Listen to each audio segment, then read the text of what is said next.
Our heroes past shall never be in vain. To serve with heart and might, one nation bound in freedom, peace and unity. Hey, that's all. Arise, O compatriots, Nigeria call obey, to serve our fatherland with love and strength and faith. The labor of our heroes past shall never be in vain.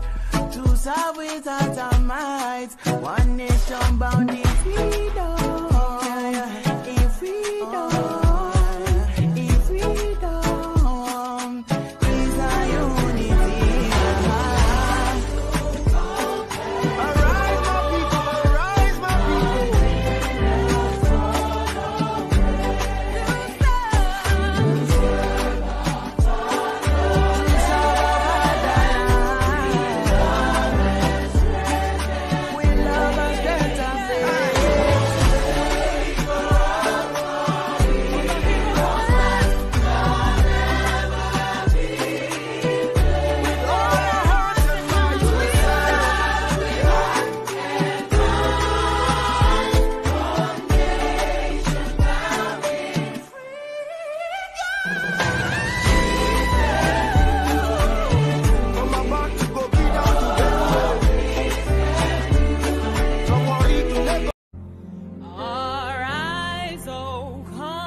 Thank you so much for watching. Thank you. Have you subscribed? Yes, you. Have you subscribed? You. Yeah, before you go, click. It's free. Click. Just that's it. Have you subscribed? You're laughing. Have you subscribed? Have you subscribed? Thank you. Thank you. Thank you. Hey, madam. Thank you so much. I can see you. I can see you. We have to get to 100,000 subscribers. This by the end of the year. How are we going to do that if you don't subscribe? Yes, you. Yes, you're about to click off. Why? Have you subscribed? It's free. If you don't, ask your son, ask your daughter how to. Just one click. Thank you. Thank you. I see you. Aha. Thank you very much. Thank you very much. I'll see you tomorrow. Hello, my people. LEMFI, the International Money Transfer Service, is here to provide you with a simple and efficient money transfer experience with no fees and the best rate in the industry. If you are in the US, UK, and Canada, LEMFI is here to serve you and help you transfer money to over 21 countries. In all ramifications, they are better than their competitors. We at the Dr. Damages Show are happy to partner with them to satisfy your needs. To that end, anyone who signs up with them using the referral code DOCTOR will get $30 cash back the first time you send $100 or more.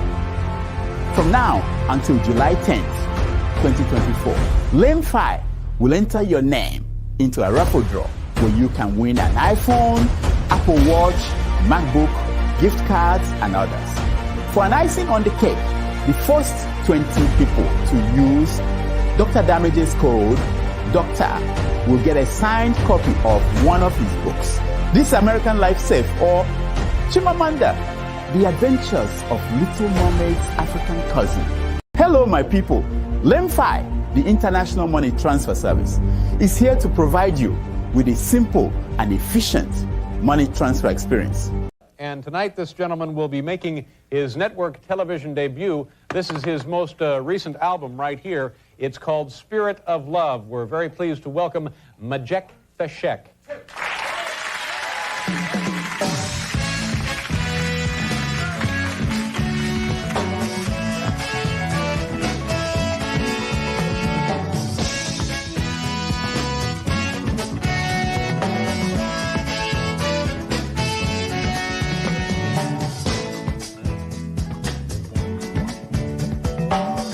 Arise from your sleep, Africa.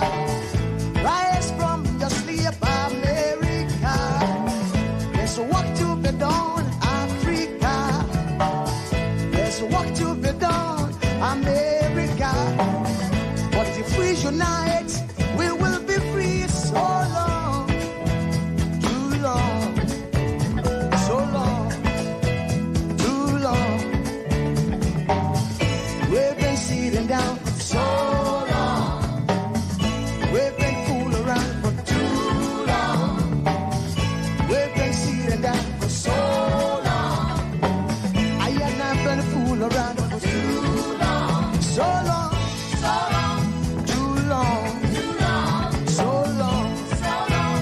too long.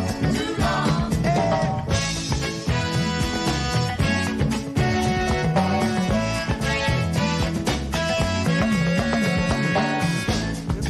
Remember, long time ago, when we used to live like prince and princess.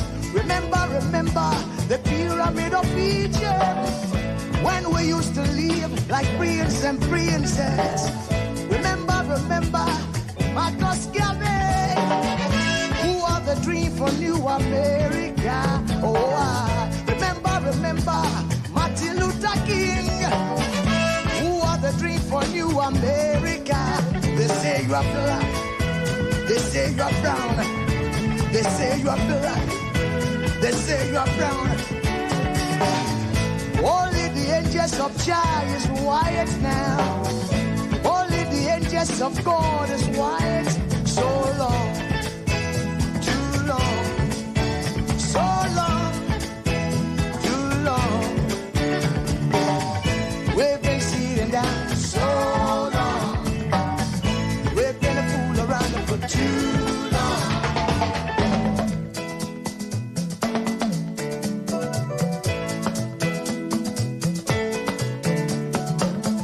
Arise from your sleep, Africa. Arise from your sleep, America. There's work to be done, Africa. So much work to be done, America. But if we unite, hey, we will be free. So long, too long, so long, too long. Pressing down for so long.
Good morning, good afternoon, good evening, depending on your geographical location. Thanks for joining me this evening.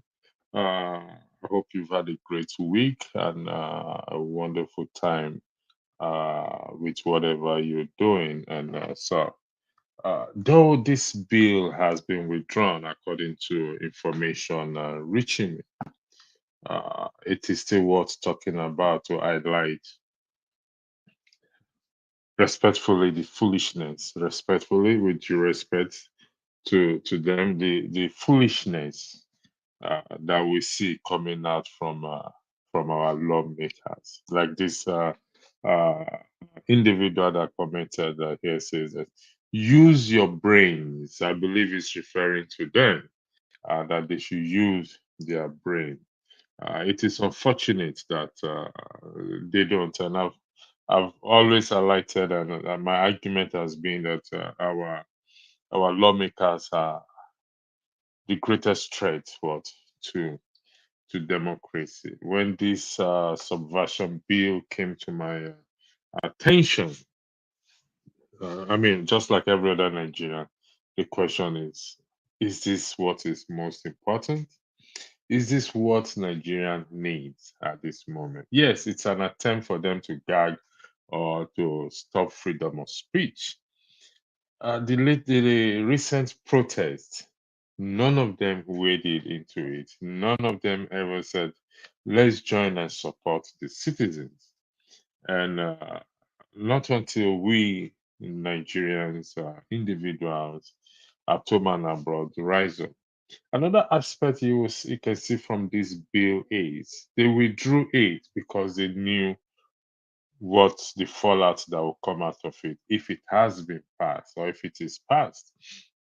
And that clearly, that's a clear indication that until we the people rise and use the power that we have in invoking Section 68 and 110 of the Constitution, we will continue to run in circles. In the next 10 to 20 years, it is highly possible. There's a possibility that uh, there will be no registered nurse or doctors in Nigeria with the way things are going. But they are not concerned. What they are concerned is to is to find those who do not read or sing the national anthem, those who deface public religious places. So one of the I really don't understand uh, where these our lawmakers come from, but truly they came from us. And this is evidence of us also, because when we come together, we are required to what? To find solution to what? To a problem. And rather than finding solution or agreeing on a solution, what do? We start to bash each other. Nigerian bashing each other. And so this is a great concern for us. And on this platform, we tend to prefer solution. And not only prefer solution, we want to see how we can actively also be part of that solution. Not just to promote it, but to bring it to be part of it actively, to bring it to pass. And so that is why we come here almost on a daily basis, weekends, to see how this message will get to Nigerians back at home. I was having a conversation today in respect to certain things in Nigeria when we were growing up. And my 10 years old son has never seen a stamp before. A stamp. Why? Because the post office are all gone. We don't have post office in Nigeria again. And it never occurred to me until the person raised it up that, you know, there's no post office in Nigeria again. Some of our children don't even know what a stamp looks like. They don't know what a stamp looks like. Even in this day of technology where everything is done or most things are done via electronically, they still have post office. Like today, I still went to the post office to post a letter. I had to buy a stamp, a pre-post envelope. Then I have to buy a stamp for other things I want to use because I don't want to use a prepaid envelope. So I can still stamp. And so, as I said, in the next 10 to 20 years, we may not have registered nurse or doctors in that country again. And this is not consigning to our lawmakers, but rather what concerns them or what they want to do is to put a gag on people, not to what? Not to protest. The issue of flags, sending people to prison or to pay 5.5 million naira for not respecting. And it's so crazy because these individuals are family members to us. We know them. Thank you, Black Hebrew, for this comment. Like I said, it's you're correct when you say uh, use your brains. It's not an insult because you must have seen something. We saw something before. We now come out to say people should use their brains as to what they actually thinking, what they want us to do, and if the protest or the last protest, to me, I wasn't against the protest, but to me, it's like we're backing against the wrong tree.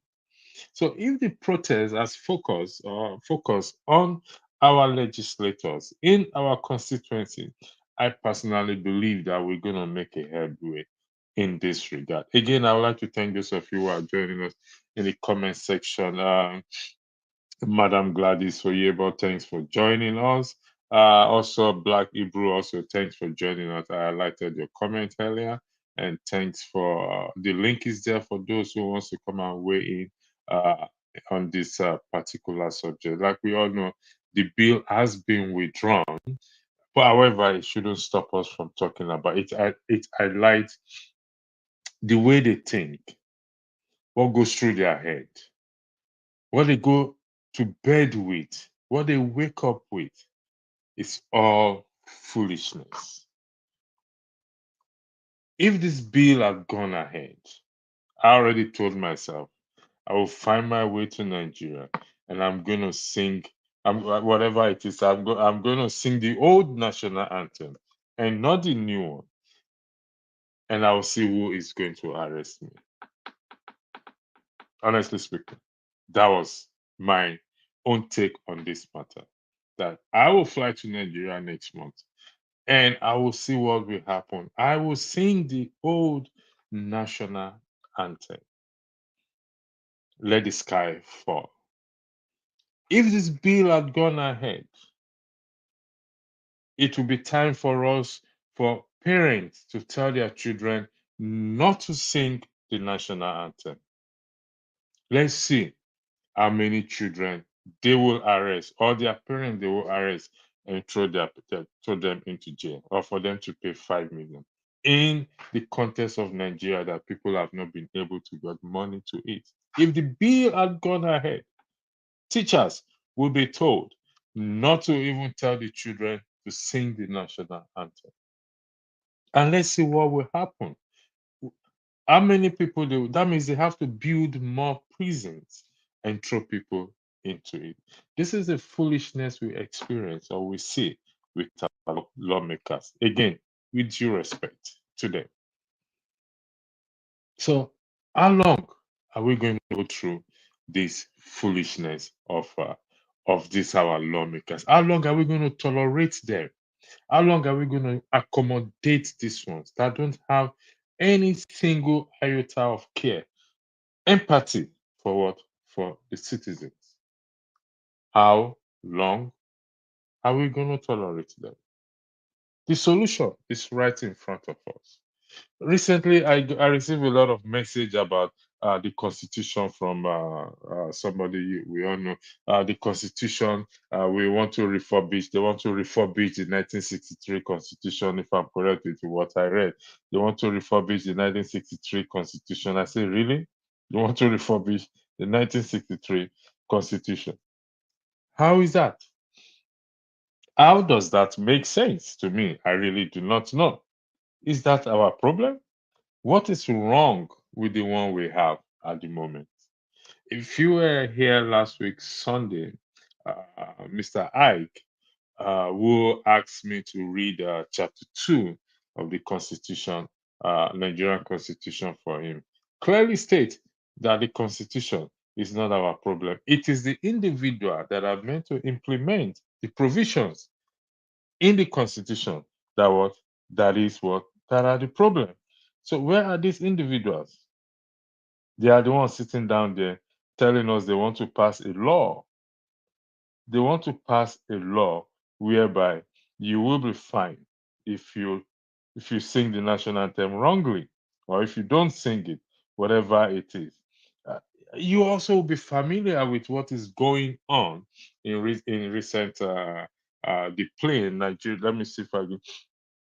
The plane, the presidential, the plane belonging to the government was seized somewhere in France, if I'm correct. That was seized somewhere in France. Yeah, it says he wants to revamping of the 1966 constitution, holds the keys to freeing Nigeria. MNR to President Tinubu. Only God knows who is that MNR. How would that free the 1960 Constitution. Mr. James, thanks for joining me this afternoon. How are you today? Yeah, I think I'm all right. Good afternoon. Gambia. Yes, almost evening in the Gambia. Oh, you're in Gambia, not Zambia. Apologies for that. Yeah, the Gambia. Yes, I'll come to Gambia and visit you. There are a lot of places I want to travel to, a lot of people Okay. I want to see one of these days. So, the subversion bill has been withdrawn according to information, but I still felt we should talk about it, given to what runs through the mind of these our lawmakers. Also, there is a case or an argument to revamping of the 1963 Constitution. The claim is that it holds the keys to free Nigeria. So, then also there's the issue of the presidential jet being seized in France. I can't find that one again. So, Mr. James, the floor is yours. If you weigh in, okay, please kindly weigh in on this issue. Thank you. Yeah, these are non-issues actually confronting us in Nigeria because singing the national anthem, I don't see how, or refusal to sing the national anthem, I don't see how it amounts to subversion. It has been happening in other parts of the world to the best of my knowledge. And you don't force a people to be patriotic. You create an enabling environment that will make people to be patriotic. You don't force them. You get what I mean? Now, if I love Nigeria, it's just like a woman. If I'm in love with a woman, nobody forced me to love her. I must see something special in her that will make me develop that love for her. She cannot force me to love her. That is how the country is. Now, when you want to force people to sing national anthem, first of all, is that our problem? The answer is no. Singing of anthems is not our problem because legislators in the House of Assembly, in fact, this present House of Assembly is the most corrupt in the history of Nigeria. Somebody was analyzing it today, I think on Arise or Channels TV. It's the most corrupt. Yet they are the custodian of the national, what's it called, national anthem. Anyway, I'm also aware that there are some religious organizations that don't sing the national anthem as a matter of freedom of religion. I think the Jehovah's Witnesses, if I'm not mistaken, they don't sing the national anthem, they don't recite the national pledge, they don't salute the national flag. It's against their religion. So will you pour all Jehovah's Witnesses in Nigeria into jail because they refuse to sing the national anthem? The answer is no. And in other parts of the world too, they don't sing the national anthem. I do not know of any case of a Jehovah's Witness in any part of the world that has been sent to jail for not singing the national anthem. So I think the ruling class will have committed what I would call class suicide if they had passed that bill into law, because the resistance it will generate nationwide would have complicated the problems they're grappling with at the moment.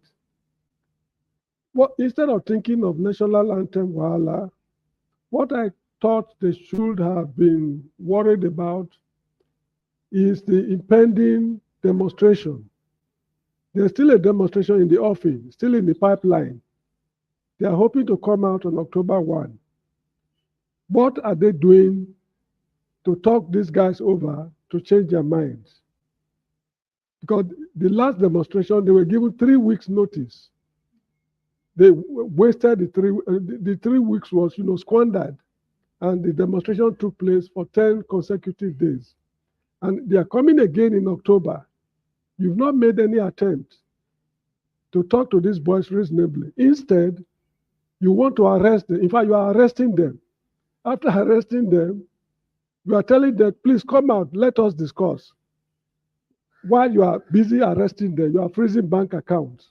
So you see that the government is not open to negotiation. It's not open to, it's not open to negotiation, let me put it that way.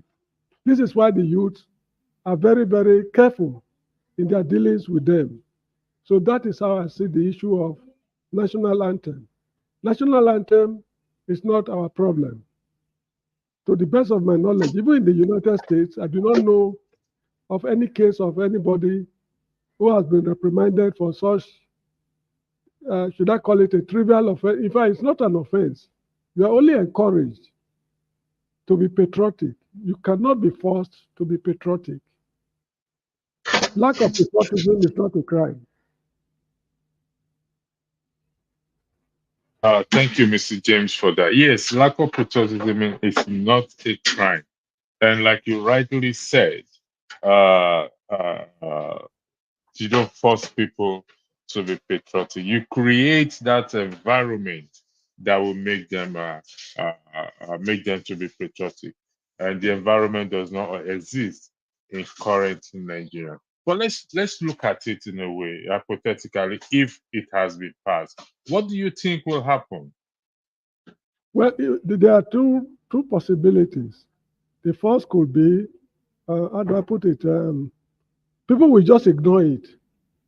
They just ignore it as if it's a law that does not exist.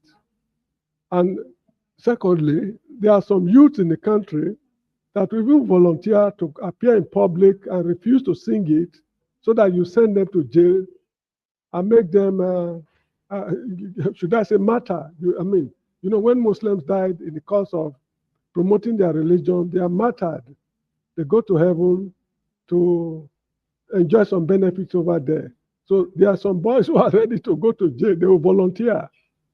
When they appear in public places, they even sing the now old national anthem, or they refuse to stand up. They just sit down so that they will be arrested, tried, and sent to jail. And they regard themselves as prisoners of conscience. And in future political dispensations, these guys could become heroes in the country. So that is how I see it.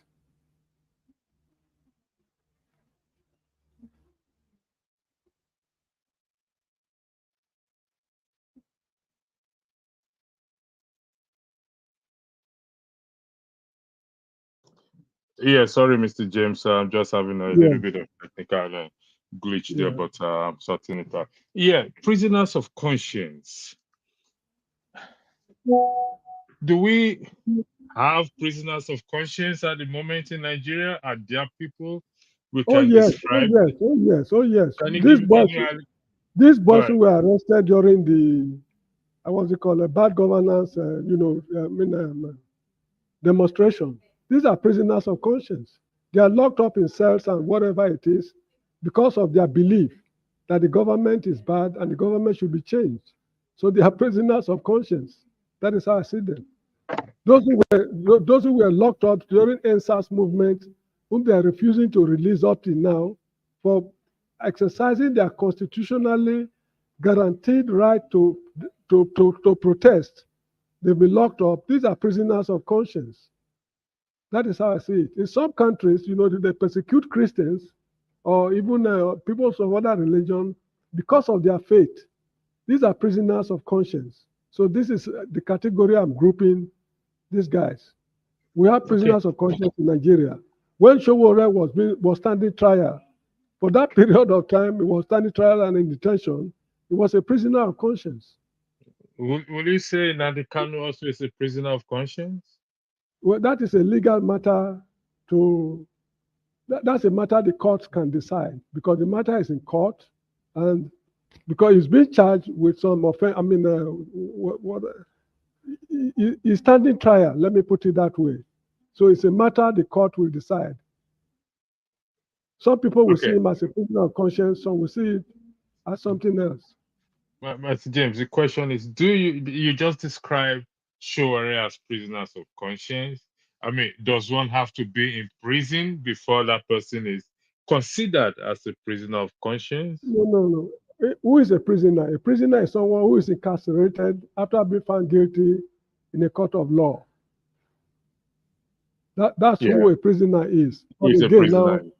Now, there's another way of looking at it. In this country where I live here, there used to be a president called Yahya Jammeh. During his administration, this was the only country in the world people go to prison without passing through the courts. Presidential directive can send a man to prison during Yahya Jammeh's time. That's how it was here in this country. So should one, in fact, to become a prisoner, you must pass through a magistrate or a judge in a court before you go to prison. But the conditions in the prison and the condition of those who are incarcerated without passing through the courts is one and the same thing. So anybody in detention, particularly illegal detention, is a prisoner of conscience.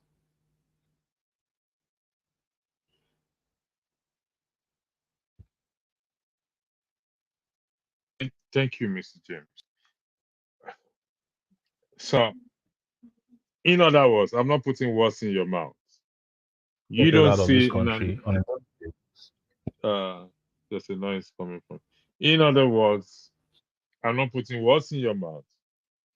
You don't see Nnamdi Kanu as a prisoner of conscience. Well, I said, please give me your opinion. A few seconds. Okay. Now, what I'm saying is, I cannot comment on that because the matter is already in court. Because if somebody is standing trial in court, particularly a person versus the state, it means the person has committed some offense or atrocities against the state. So it is the state that will decide if he has committed an offense or not. But the state is the prosecutor, is it the prosecutor? Yes, is finding it difficult to prove his case. So this is why this guy is generating so much sympathy from members of the public. So if at the end of the day, he ends up like Showore, they say, we have no case against you. Then of course, for the period they spent there, he was a prisoner of conscience.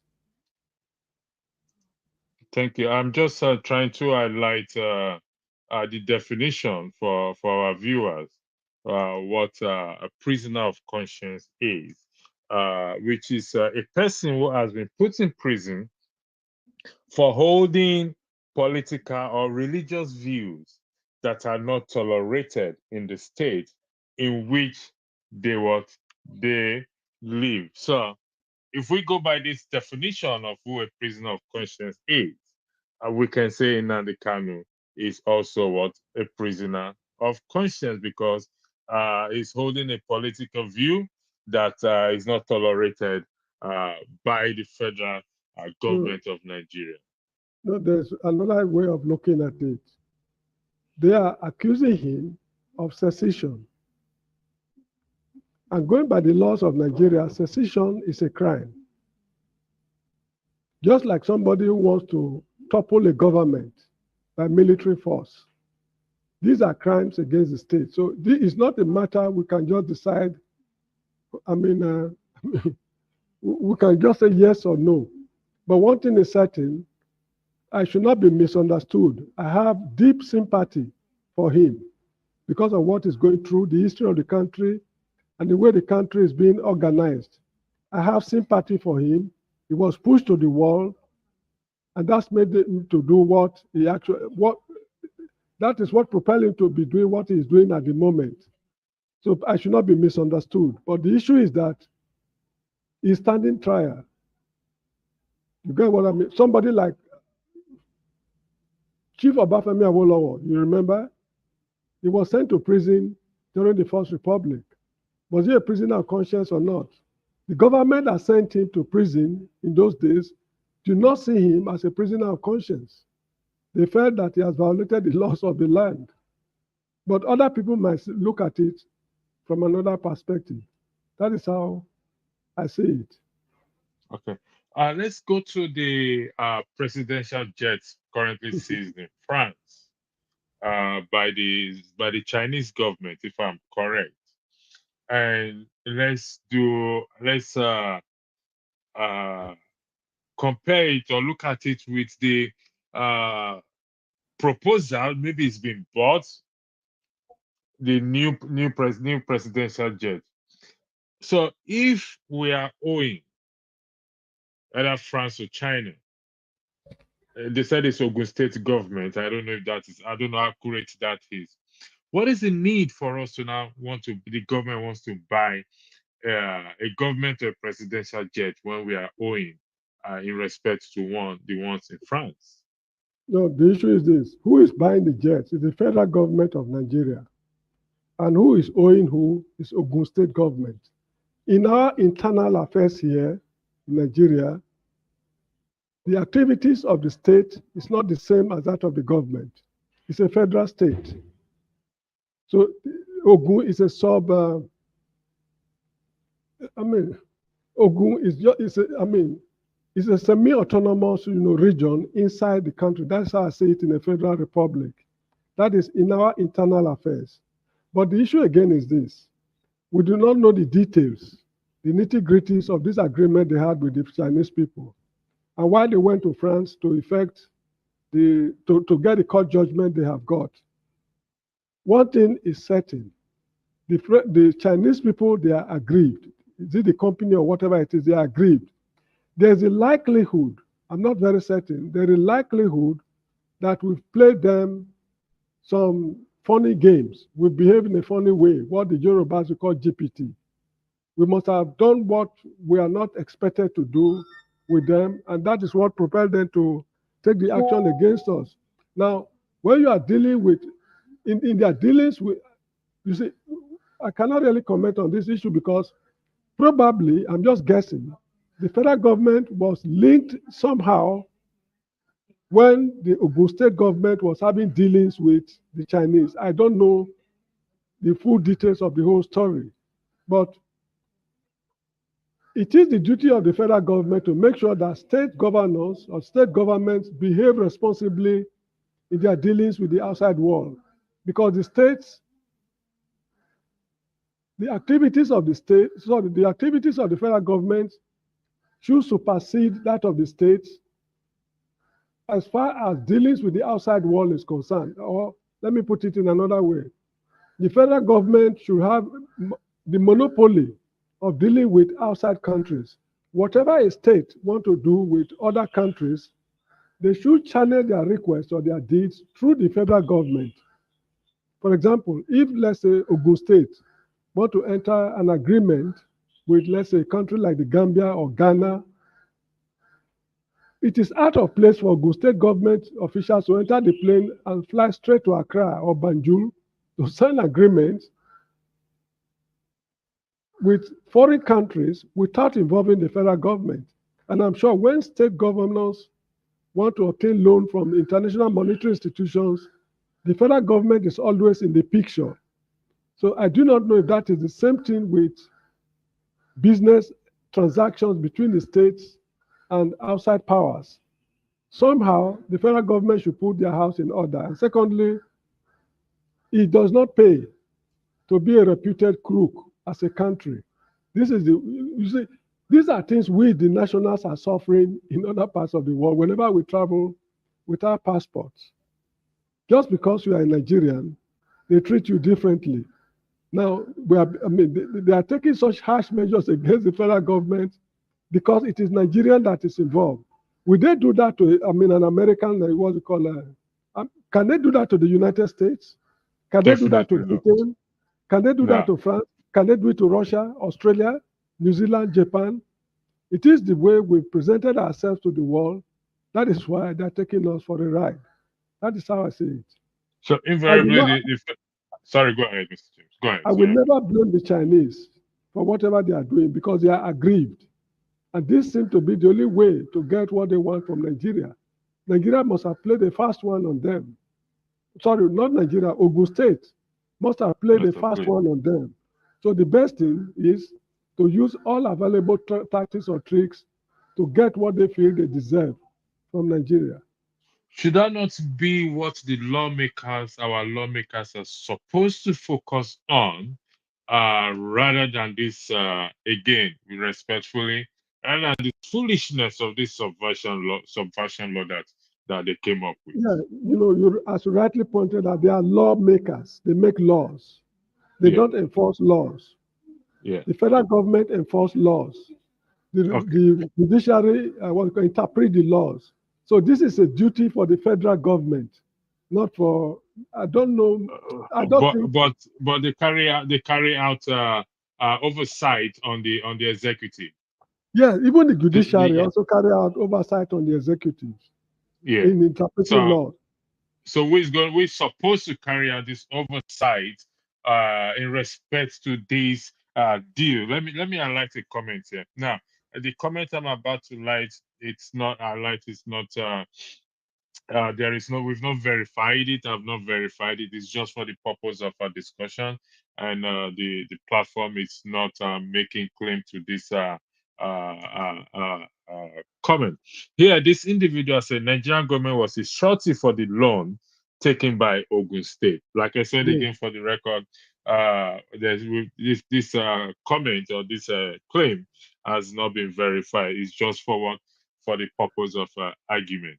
So let's go by this argument. A loan was taken. Nigerian government is a shorty of it. Like you rightly said, they are linking it one way or the other. Who carries out oversight? Is it not the lawmakers that carries out oversight? On the executives? Look, there was a case here in the Gambia in the past. A certain lawyer stood shorty for a certain white man who committed some offense. And the white man jumped bail and ran out of the country. The lawyer was arraigned before a magistrate and sent to prison. That happened in this country. So if the federal government stood shorty for Ogun State, and Ogun State is unable to fulfill a side of the agreement, the federal government should live up to expectation. We don't stand. We don't sign shorties for people just for the sake of, just for fun. There are responsibilities that goes with it. So if Ogun State is defaulting, it is the federal government that should act as an oversight over Ogun State. This has nothing to do with lawmaking. The laws governing these things are already in place. If we want to change the laws, that's a different matter. Then we can go to the legislature. Because if the legislature should interfere, it will seem as if they are poking their nose into executive duties or functions. So I do not know if the federal government actually stood shorty for Ogun State. But if that is the case, then the Chinese people, they are doing the right thing. Right? Look at it this way. If let's say Mr. X committed an offense and I stood shorty for him in the sum of maybe 1 million naira. Now, the man, instead of being locked in prison custody, because there's a difference between police custody and prison custody. If he's been locked in prison custody, because I've signed for him, he will be released. That does not mean that I will pay 1 million naira immediately. But should he violate the conditions of the bail, let's say by absconding or refusing to appear in court, government can come for me to cough out 1 million for the violation of the bail conditions. But that does not exonerate him from the charge he's facing in court. Whenever he's apprehended, I will pay that money and he will also go to court. Then he will be given stiffer bail conditions or he will be denied bail. I think that is how it works. I'm not a lawyer. But if the federal government stood shorty for Ogun State, it's a very simple and straightforward matter. The federal government should either pay what Ogun State is owing the company or they seize federal government assets. So the Chinese are acting within the confines of international law. Thank you, Mr. James.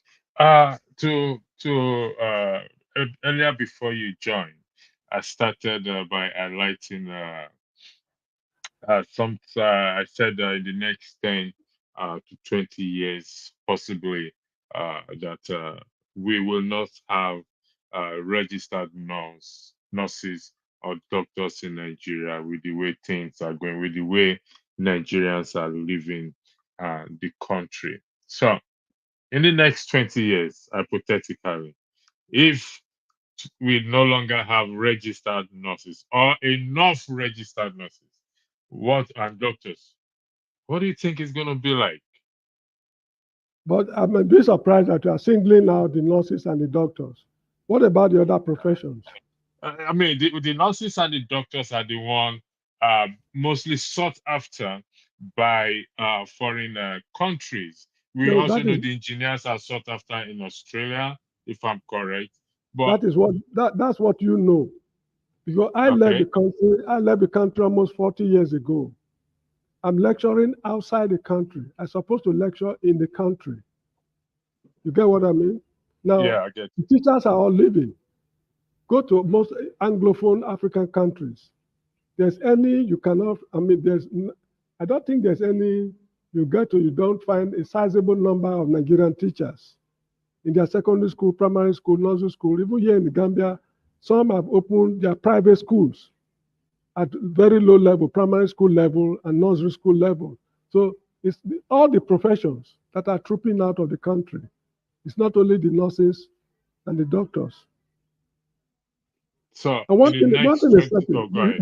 you cannot restrict people. You cannot restrain people from traveling because Correct. it's a fundamental right. There's freedom of movement guaranteed by the Mr. Constitution. James, sorry for interjecting you.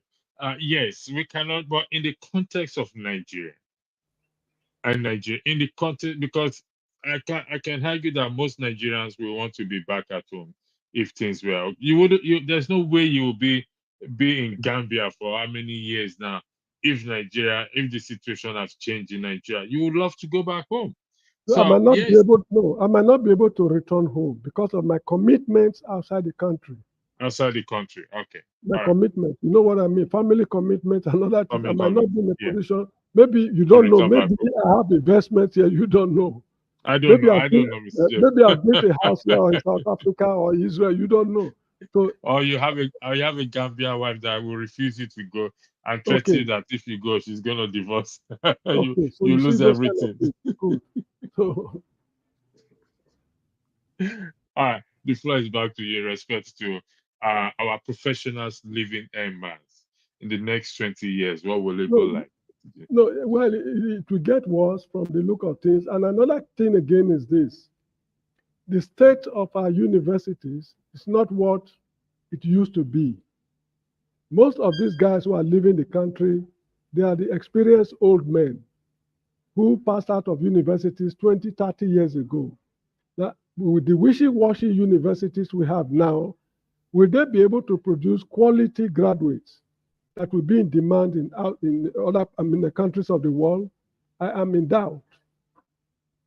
I'm in doubt because occasionally I run into some of them, not all of them, I must admit, some of them who really don't know their left from their right. So if the condition continues, we will have a lot of wishy-washy graduates in the country. Again, if we produce wishy-washy graduates in the country, they will learn on the job outside universities. As they continue to practice, maybe for 20, 30 years, they become experienced. Maybe their experience will be able to take them out of the country, not necessarily their academic qualifications. So, but the situation will get worse. There's no doubt about that. Before I go to Madam Gladys, welcome. Before I go to Mr. James, the situation will get worse. The question now is, what do we do? What can we do? We need a new political dispensation. This present how can we political achieve that? I always say it on this platform, this Dr. Damage's platform, I believe, on this platform and other platforms. There can never be a change in Nigeria without a revolution. Sadly, not all revolutions bring about the desired changes. But for Nigerian society to be on course once again, it must be through a revolutionary government. 2027 is another scam in the waiting. Don't expect anything good out of that election that you are thinking about. So it's a revolutionary government that will change the country. Mr. James, please stay there. I need to take you on this 2027 election.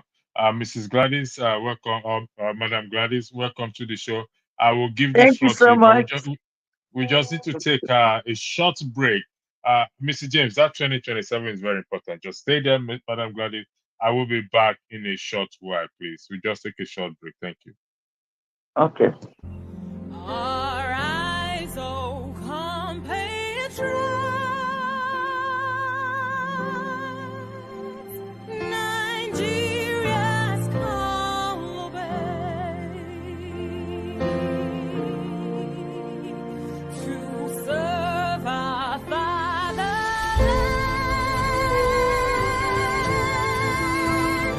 We love and strength and faith.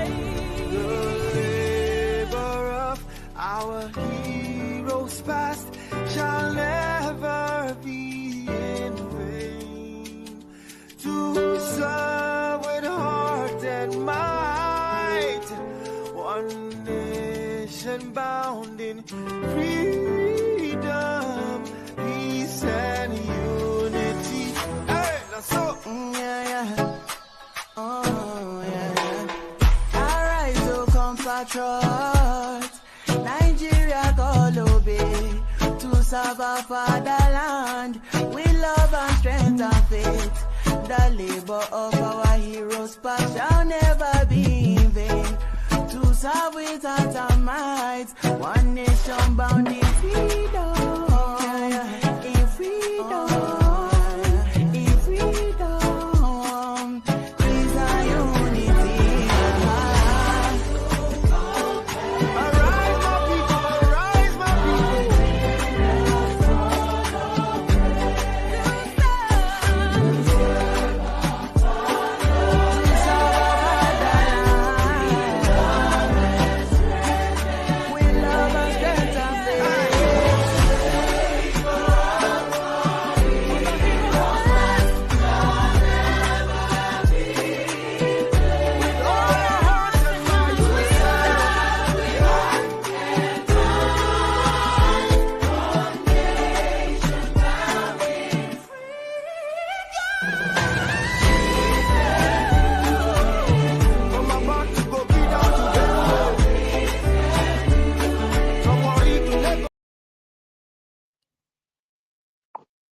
I've just seen, I ran into a news just now. 20 Right. Nigerian medical students, 20 Nigerian medical students have been kidnapped in Benue State. Okay. Maybe it's still news, I don't know, but I'm just seeing it now. 20. Whether it is stale or not, it is news. It is not an old news. I don't think so. If Yes, any of our viewers are out there, medical and dental students, medical and dental students, dental 20 of them have been are in kidnapped. captivity Can any in of our Benue State. viewers please kindly check that for us if you can? But Mr. James, I'll come back to you and this other Madam Gladys. The floor is up to you. The floor is to you in respect to what we are discussing right now. I don't know if you were listening from the beginning. Yeah, you were, because you started in the comment section, so you must have heard that. So the floor is yours. Thank you. My dear, the situation where you asked, is it something to do with the people who have refused to recite the national anthem, or Yeah, where? the bill has been withdrawn, but we are just highlighting the way our lawmakers think, rather than them to focus on people-oriented bill. They are focusing on a bill that is against the people freedom of speech. So they've withdrawn it, just for the record, but I think it's worth still talking about it. So the floor is yours. Yeah, that's what I'm trying to say, because I read it, I saw it, I said there are other issues for them to talk about and get sorted out. They're not even discussing that. The situation where the populace went on 10 days protest has not fully been addressed, despite the fact that the president has promised a lot of things to get things going. But there are a lot of issues that need to be sorted out. Like I heard him when he said a lot of people are leaving Nigeria. They're going to other countries to seek for jobs and other things. If one has such an opportunity to move out, there's no reason why such a person should be asked to stay, because he or she is a good Nigerian. Because the situation where people are paid salaries that do not even cannot be assessed to what they have to spend in a month. I cannot imagine that my sister traveled to Abuja with her son. How much they spent to go by air is something else. It wasn't like that many years back. Things were not as difficult as that. Why is it so? Why can we not address the issue of how we can get things sorted out in our beloved country? Instead of trying to say, why are people leaving? People will surely leave. Even those who are actually the ruling people, most of their kids are schooling here in abroad, and they live better life, better lifestyle. They drive fine cars, they live in houses. Some of the houses, no one is even staying in such houses. They just buy them and keep them. So there are a lot of issues to be sorted out. Maybe someone who is a teacher, how much is a teacher paid? Maybe at the primary school level. See someone who is teaching at the primary school level. What is the person's take-home salary at the end of the month? And such a person is expected to pay for electricity bill that you pay for, that you don't have light. Most times they don't have light. Then you talk of the kidnapping. People are busy kidnapping. Who are these kidnappers? And who are the people sponsoring them? Most of these people who are involved in such trade, most of them are graduates because they have nothing else to do. These are issues that be sorted out because people are hungry and they need help. What is the way forward to make sure that even our hospitals, you go to our hospitals, nothing seems to be working. But these people, when they are down, they come to abroad to get treated. Is it not the same blood running in our veins? So I see that nothing seems to be working. That's just the way I look at it. I just feel for Nigerians. I don't know. I'm a Nigerian, but the way things are going, it is not going out well. I pray that they should sit down, whether the National Assembly or whichever group, or is it the representative or whatever it is, they should sit down and map out the best way to get things going and working. Not They can start from both the local government areas down to the states, then to the federal level. Most state levels, if you ask the federal government, they'll say, we have given your allocation to your state government.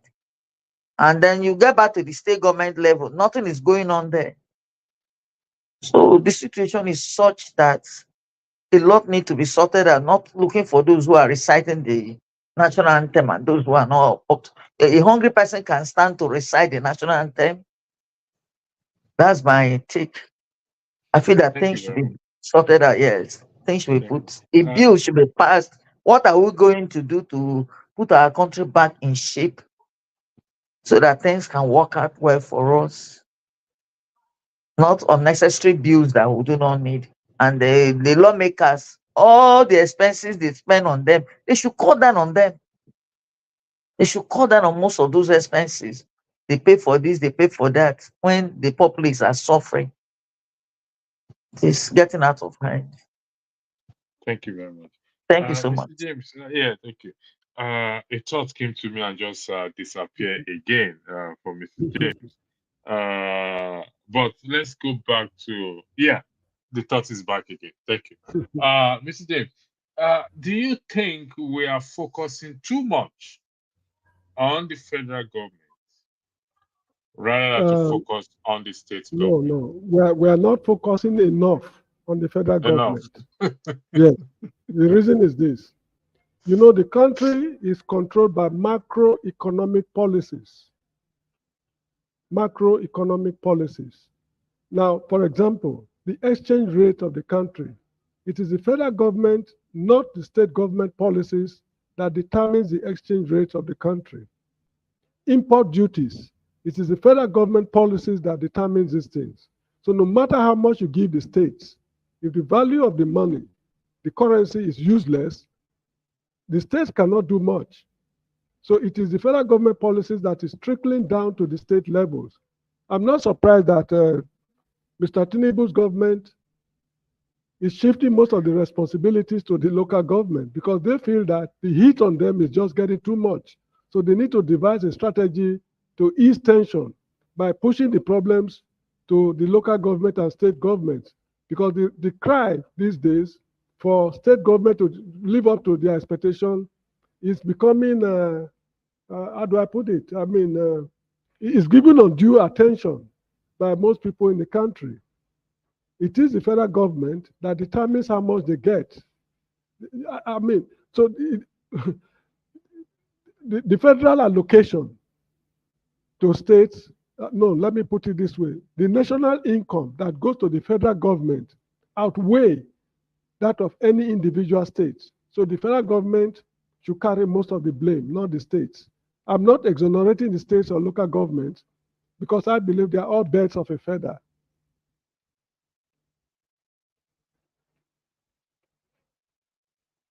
Thank you, Mr. James. 2027.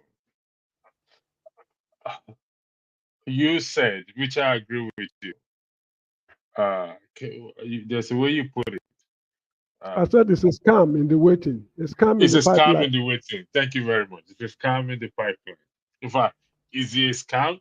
I don't think. I think it's a reality. So just like the 2023 election, it's a scam. This is it. Uh, you see, we're looking for solution, and it appears or it seems that it's nowhere to be found, no light at the end of the tunnel. So I'm really scared of 2027. Why am I scared? Prior to there is a school back in Nigeria, I know.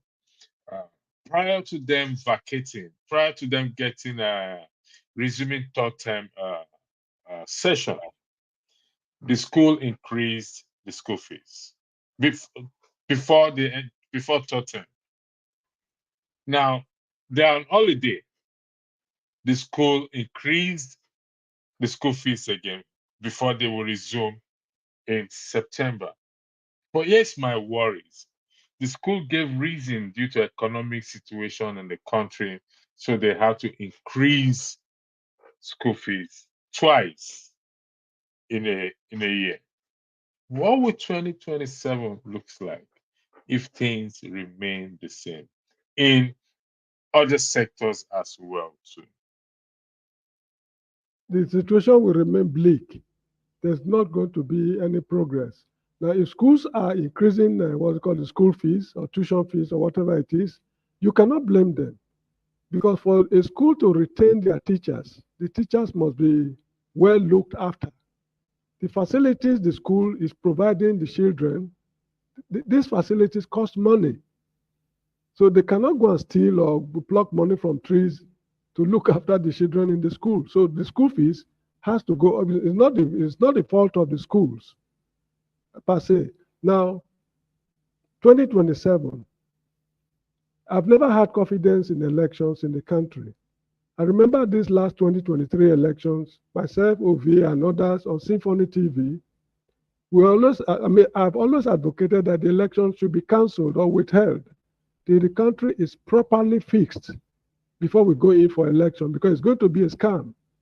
I was even thinking that the country could slide into a civil war, but somehow, luckily, we did not find ourselves in that situation.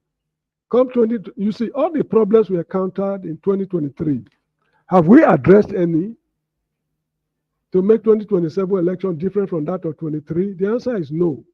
The glitch that happened at is it INEC? What is the guarantee that something greater than that will not happen in 2027? Nobody is talking about it. Have we put new measures in place? Corruption is still on the increase.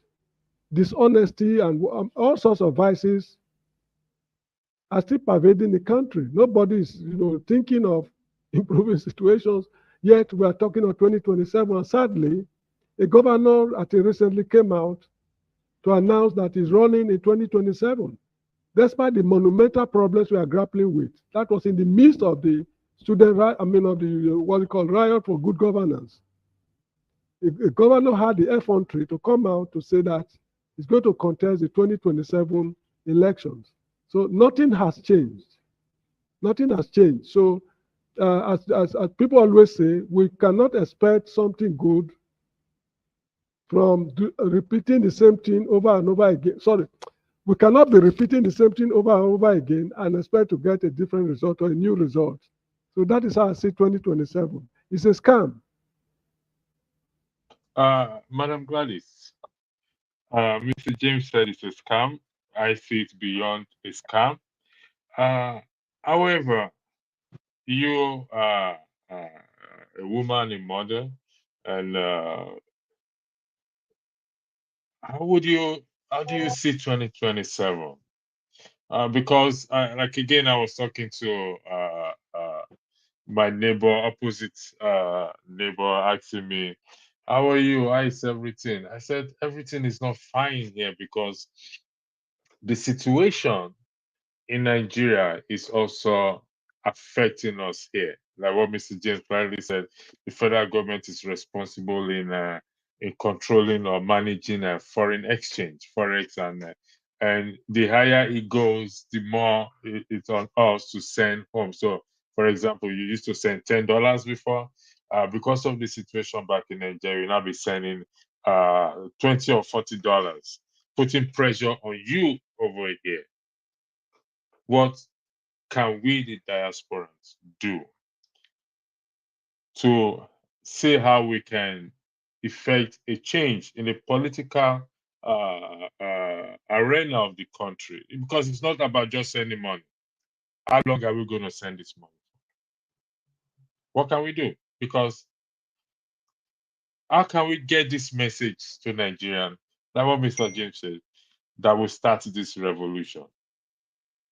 The floor is yours, please. Thank you so much. Um, the people in diaspora, most of us, to be honest with you, most of them they concentrate on their families and things to do with themselves the moment they are here, because the basic amenities that are needed to keep life going, most of them have it. But how can we just sit back and our people are in Nigeria, they are going through pains? How can we come together in our different countries, whether in Europe or wherever we are, and then we'll try to put things in shape order by making sure that our government, especially those that steal money and come to lodge them in banks here in abroad, most of our monies are still outside the country, and we cannot hide this from each other. A lot of these people are related to most of us because they make life comfortable for us. We do not seem to care for others. We do not mind to say people can eat from anywhere, that life is still comfortable. Life is not really comfortable in Nigeria. The only way the people in diaspora can help is how can we form ourselves into formidable groups, whether you're in Canada or US or you're in UK or you're in France or wherever you are. If we can have good leaders, irrespective of your background, because the problem we are facing now is that the moment we begin to do things, we do it according to the basis of religion. That's what is actually separating most of us. I'm a Muslim, I'm this, I'm that. They don't do things because they want to do it to please themselves and to please God.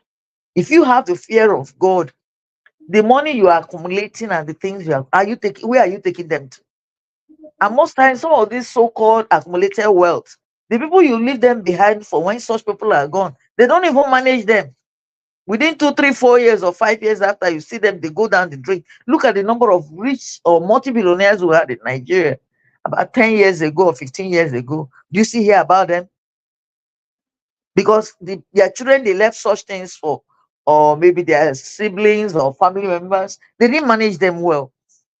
Not that we don't have enough things that we cannot manage well. Who are these people who are going to lead us? And if I have to refer back to what I saw in the north during the 10 days protest, I don't know how the next one is going to, what it is going to look like. Because in the past, the northerners were never used to complaining. I'm telling you the truth. I schooled in the north. I schooled in Meduguri, I schooled in Zaria, and I schooled in Kaduna. They used to have so much respect for their leaders. They never complained, and then they had to hide it and believe that the problems that they had in the country was being caused by a certain group of people in the country. But now, even the people, northerners in abroad here, they are complaining bitterly now. And if there's a situation where people can come together, I don't know who is going to help us to organize such that Nigerians in diaspora can come under the umbrella of those who are seeking for good governance in the country. It's possible if they decide to do it. We saw what happened to the man who passed on in prison in Russia. He was staying outside and then he decided to go back to Russia. And people told him, don't go back. But he decided to go back, and we saw how he was locked up in cell and he passed on in cell. But most of them are still outside the country, still agitating for the best. We can never know how far they are going. But Nigerians, when are we going to take up such a stand to be able to defend our beautiful country? Running away will not save us. Eventually, we'll all come back to Nigeria. We're all coming back to Nigeria. We are coming back.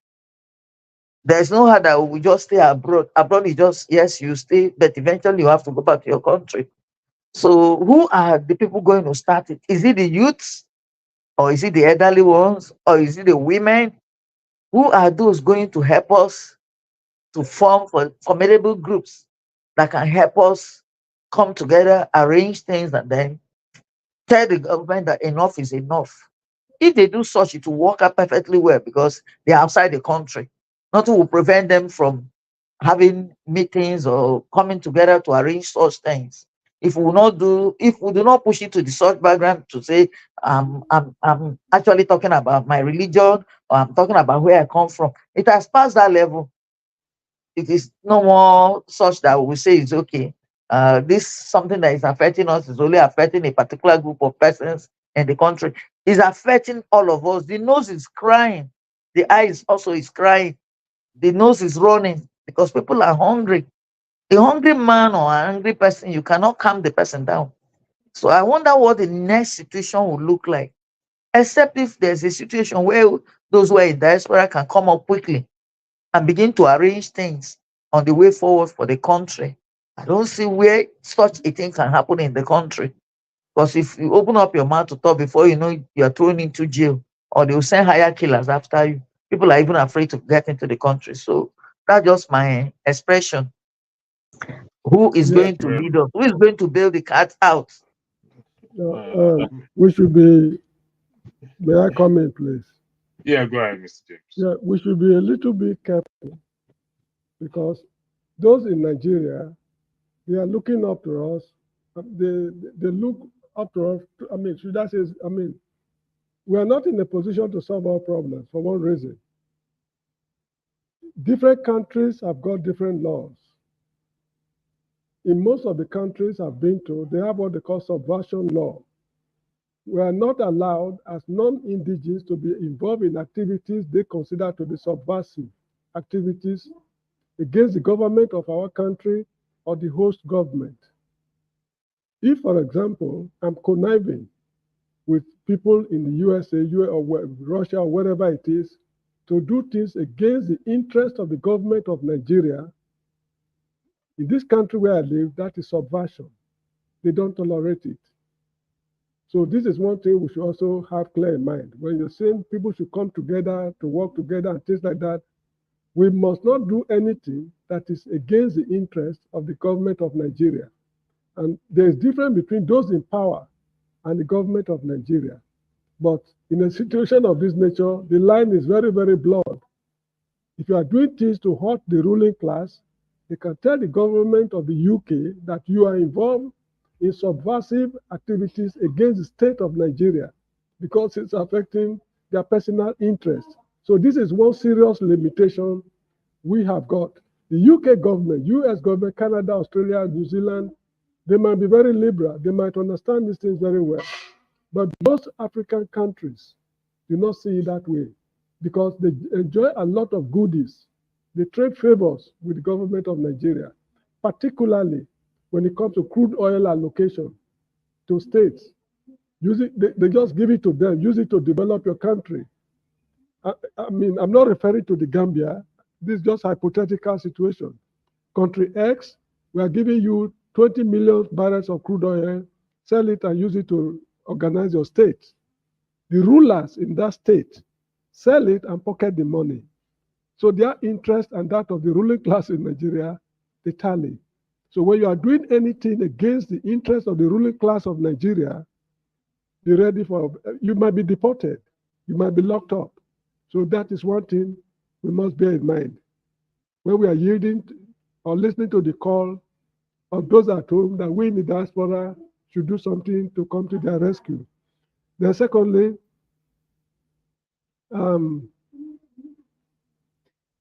okay, now you were saying something about the North, that they were not complaining too much and things like that. If you look at this demonstration that has just taken place, I remember when they issued the warning, when they give them 3 weeks warning that they want to demonstrate, some prominent Northerners came out in support of it. But somewhere along the line, they all fizzled out. They disappeared completely before the demonstration started. And from what we saw in the North, a lot of children poured out. Who instigated those children to come out? Because those children do not know the political implications of what they are doing. So they have leaders in the North working underground to infuse ideas into these children. Look at those flags they were waving, Russian flags. Who bought the cloth? Who organized it? How were they able to contract the tailor? They found it, I think, in Katsina, Kano or Kaduna State, two or three states. How were the flags able to So something is going on behind the scene in the North. Whereas in the South, some guys are brave enough to come out to say, we are the leader. Showore said is the leader.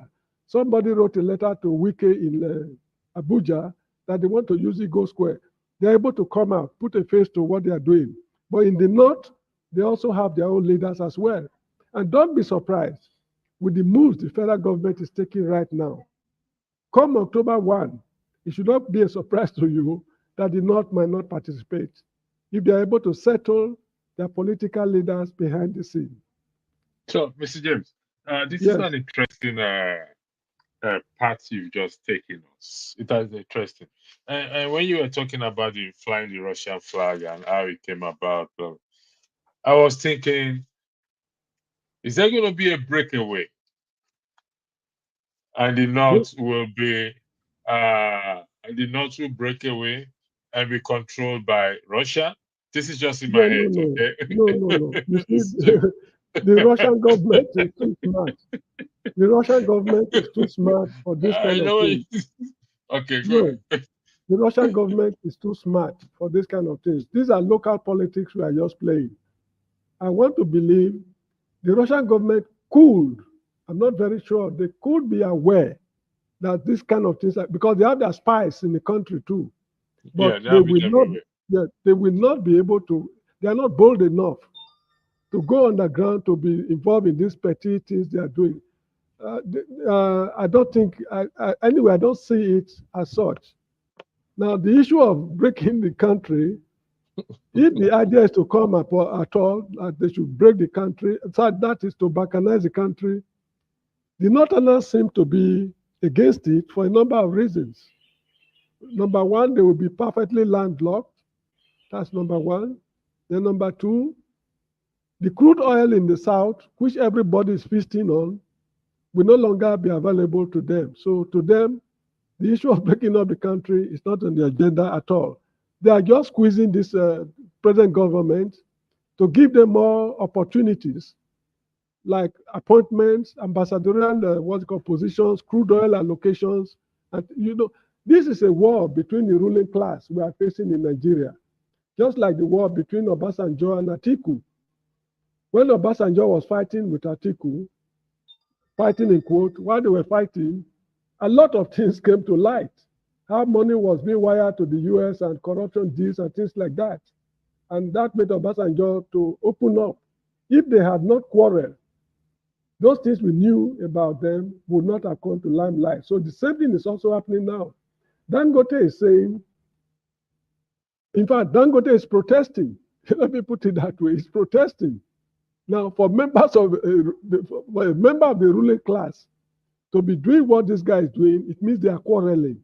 Because you see, one thing I noticed in Nigeria is this.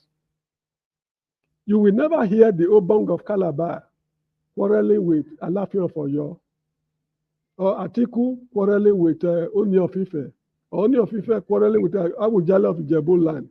The ruling class, they don't quarrel with each other. When they are meeting in the State House in Aso Rock, in fact, you will never know that these guys are meeting. You get the point I'm making? But when they have quarrels among themselves, which are unable to resolve, and I think this is the second or third time we are noticing it now, Obasanjo versus Atiku, Abiola versus Babangida, and these Tinubu's government. These are instances of quarrels among them in the quarrels among the ruling class that is coming to public attention. And the kind of things they mention, they are very frightening. What you can never imagine is taking place. These are the things they talk about, like the refinery in the Mediterranean island of Malta. Whoever knew in this country that public officers in Nigeria are running a refinery in Malta, while 4 refineries in Nigeria are not working? Mr. He's James, a that is member of very the ruling scary. class. That Yes, is he's a member very, of the ruling very class. A member of scary. the ruling class who mentioned it, and that's Dangote himself mentioned it. So how do we, I mean, how do we handle the problems of Nigeria when this kind of things are happening? And look at this present state, I mean, what's called House of Assembly, both the Senate and representatives. The salaries they are earning is very frightening. Even if God should even see it, I mean, God will be frightened. Let me put it that way. Because, there's a verse in the Bible which says the Lord wept. There's a Jesus cartoon I wept. saw somewhere. Jesus, Yes, I think, Jesus is it wept. not John chapter 11, John chapter I 11, don't know verse the 33? exact. Jesus It wept. was Good. it It's was the in the shortest case of verse in the Lazarus. Bible. Yeah, Yes, it's the shortest verse in the Bible. yeah. Jesus Jesus wept. wept. I think it's Good. John 11. You're Now, right, Mr. J. I think so. yes, John 11, 33 or something like that. Good. Now, the issue is this. When the Lord saw the quality of my work, he nodded his head in satisfaction. But when he saw my pay slip, he bowed his head and wept. This is the situation of Nigeria. You understand? When the Lord saw the quality of my work, he nodded his head in satisfaction. But when he saw my pay slip, he bowed his head and wept. You understand me? So this is the situation people have in Nigeria. So I think, if I'm not mistaken, it's John chapter 11, verse 33 or something like that. I will look for it. I think it's John, but I'm not sure exactly. It was his Yeah, visit just to type, the tomb of. I'm just typing. just type, Mr. John, no, Mr. the John Lord wept. Abel. Welcome. Yeah, I'll type it out. Mr. John, Jesus wept. my grad is before I come to you. I'll type it, Mr. James. I'll bring it up. Mr. John Abel, welcome for joining us. Thank you for having me. It's always a pleasure to have you. Thank you, I'm not sir. sure if you have been following the podcast from the beginning. Partially. Okay. Thank God partially today, because most of the time when you come on, you say, "What is the topic, Mr. John?" John Abba, the floor is yours. So you saved me a lot of stress. Go ahead, the floor is all yours. I want to put my big brother in on the spot, and I'm talking about brother James, because Oh, one aspect of, good evening. yeah, good evening, sir.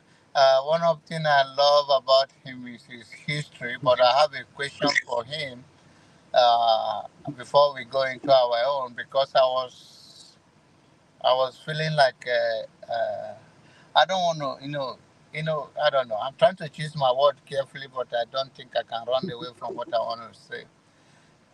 Okay. I want to know why he's always upset because I love him as a person, and I love his history background, and I love what he brings to the table. Why do you, there's a guy that came on, it's Jamaica, he says, and why do you always get so much upset when you see other non-Nigerian talk about Nigeria? Because I learned one thing as I'm growing up, that when you love people, you protect their interests. Not that you cannot tell them the truth, but because you know that they can be better. Why do you really get upset? Because you did it with another guy from, whether it's from Liberia or not, you get upset with him. Now this is a guy from Jamaica but live in New York, and you talk the other, you get so much upset about him. And I believe that Nigerian problem cannot just be solved by only Nigerian, but people that love Nigeria. Why? Yeah, I'm thank you sorry, for. electricity is all joined because it's still Yeah, on this that's it. platform. It's all together. Yeah, I agree with you. Thank you very much for raising the issue. I've said it on this platform a number of times. I left Nigeria almost 40 years ago. In the course of traveling, come across a lot in the whole of Africa. I've been to all the countries in West Africa with the exception of Guinea-Bissau, Guinea-Conakry, and Cape Verde Islands. All the others have been, I've had cause to spend at least a month or two in each of the countries in West Africa. I've been to Uganda, Kenya, Tanzania, Rwanda, Burundi, South Africa, Namibia, Lesotho as well in Africa. Now, in the course of traveling, I discovered that people just hate us just because we are Nigerians. I quite agree we do a lot of things we are not expected to do. Now, the Nigerian government in particular, if you know the amount of assistance they are rendering African states, you will shiver. And this assistance they are rendering them is nothing but deals, not assistance to the to the country as a nation, but to their leaders. There's a country we sent 18 million barrels of crude oil during Buhari's military administration. The crude oil got there, they sold it, and it was unaccounted for. When the government was overthrown, the matter came to came to light. And in fact, we've done so much for them to even tell us thank you. The government benefiting tremendously from this assistance, they impose residence permit fees on us. They treat us just like, so we gain nothing from the assistance we are rendering them. And I also discovered that inherently, they have envy for Nigerians, inherently. Not that we did anything wrong to them, just because you are a Nigerian, the envy is there. So some of them just come to, I don't know what they call it in English, just to provoke you into a discussion. They tell you what they feel you will like to hear to enable you open up and start saying gaslight. There's a word, something like that. Anyway, just to hear what you will say, to enable them reinforce their biases and prejudice and animosity against you. So I'd never feel comfortable whenever I'm with them. So this is one of the reasons why I feel so bad when they interfere in our internal affairs. And also, we as Nigerians, we are in no way interested in other countries' internal affairs. When the Ghanaians are discussing their matters on public forum, we don't interfere. To the best of my knowledge, when we appear in their discussion panels, we try to deal with principles rather than going into nitty-gritties of their local politics. Nigerians by nature, they are not interested. In South Africa, what we did for those people, generations unborn should not forget it. But when you go there today, what even the political leaders are doing to Nigerian nationals is very despicable. As for the commoners in South Africa, I understand their position when it comes to other Africans, not just Nigerians. Because during apartheid, they were cut off from other African states. The country was like a prison. They were not getting foreign radio stations, newspapers, or contact with people from other parts of Africa. It is people like Thabo Mbeki, Steve Chiwete, those who went to exile that lived like kings while they were outside. So when they returned, they did not tell their people the hospitality they enjoyed from countries like Nigeria and Ghana, Zambia, and others. Now, when apartheid ended, we went to South Africa. The people were alarmed. The question they asked us, which could not answer, is, where were you while we were fighting apartheid? Because they never knew what their leaders were enjoying outside. Their leaders were given millions of US dollars to fight the apartheid cause, and they were living like kings outside. And these are monies not accounted for.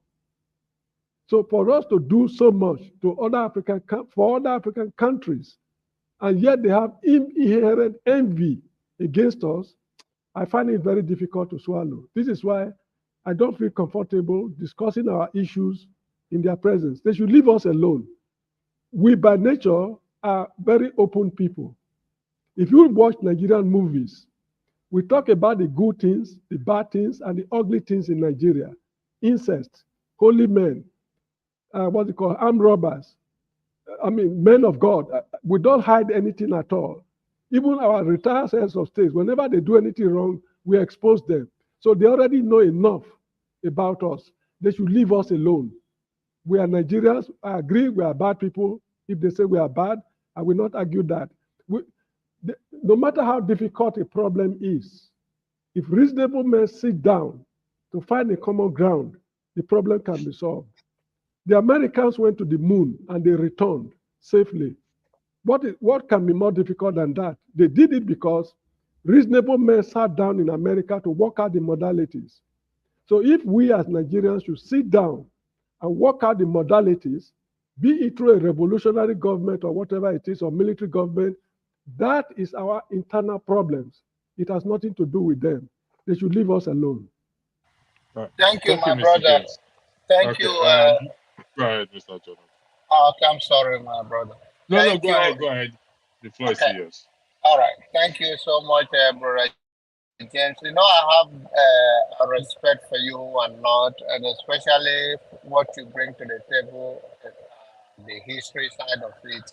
And I also understand as an elder statesman, when I call you elder statesman, because even though you say you left Nigeria so many years ago, you are still present in Nigeria and you still hold the culture. But don't you believe that there are people that love Nigeria even in the midst of all of that, and they genuinely care about us, and that's the area or the angle I want you to see it from. Because most of them come genuinely, have a heart that this is. They don't even look at us just because we are Nigeria. They just see it like a black nation failing or black people failing. So I think about that, but in any case, I don't want to use that to take too much of our time. If you can leave your contact in the private chat, I will get it so we can have more discussion with you. I have so much respect for you.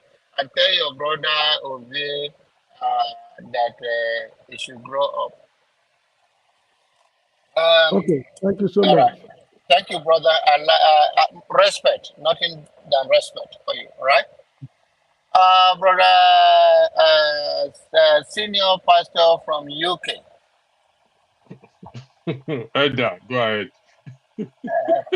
And also from all the way from India, I know,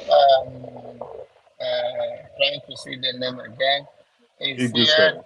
Eagle, okay, Eagle, yes. The one that married a wife that is more educated than him. It's a good man.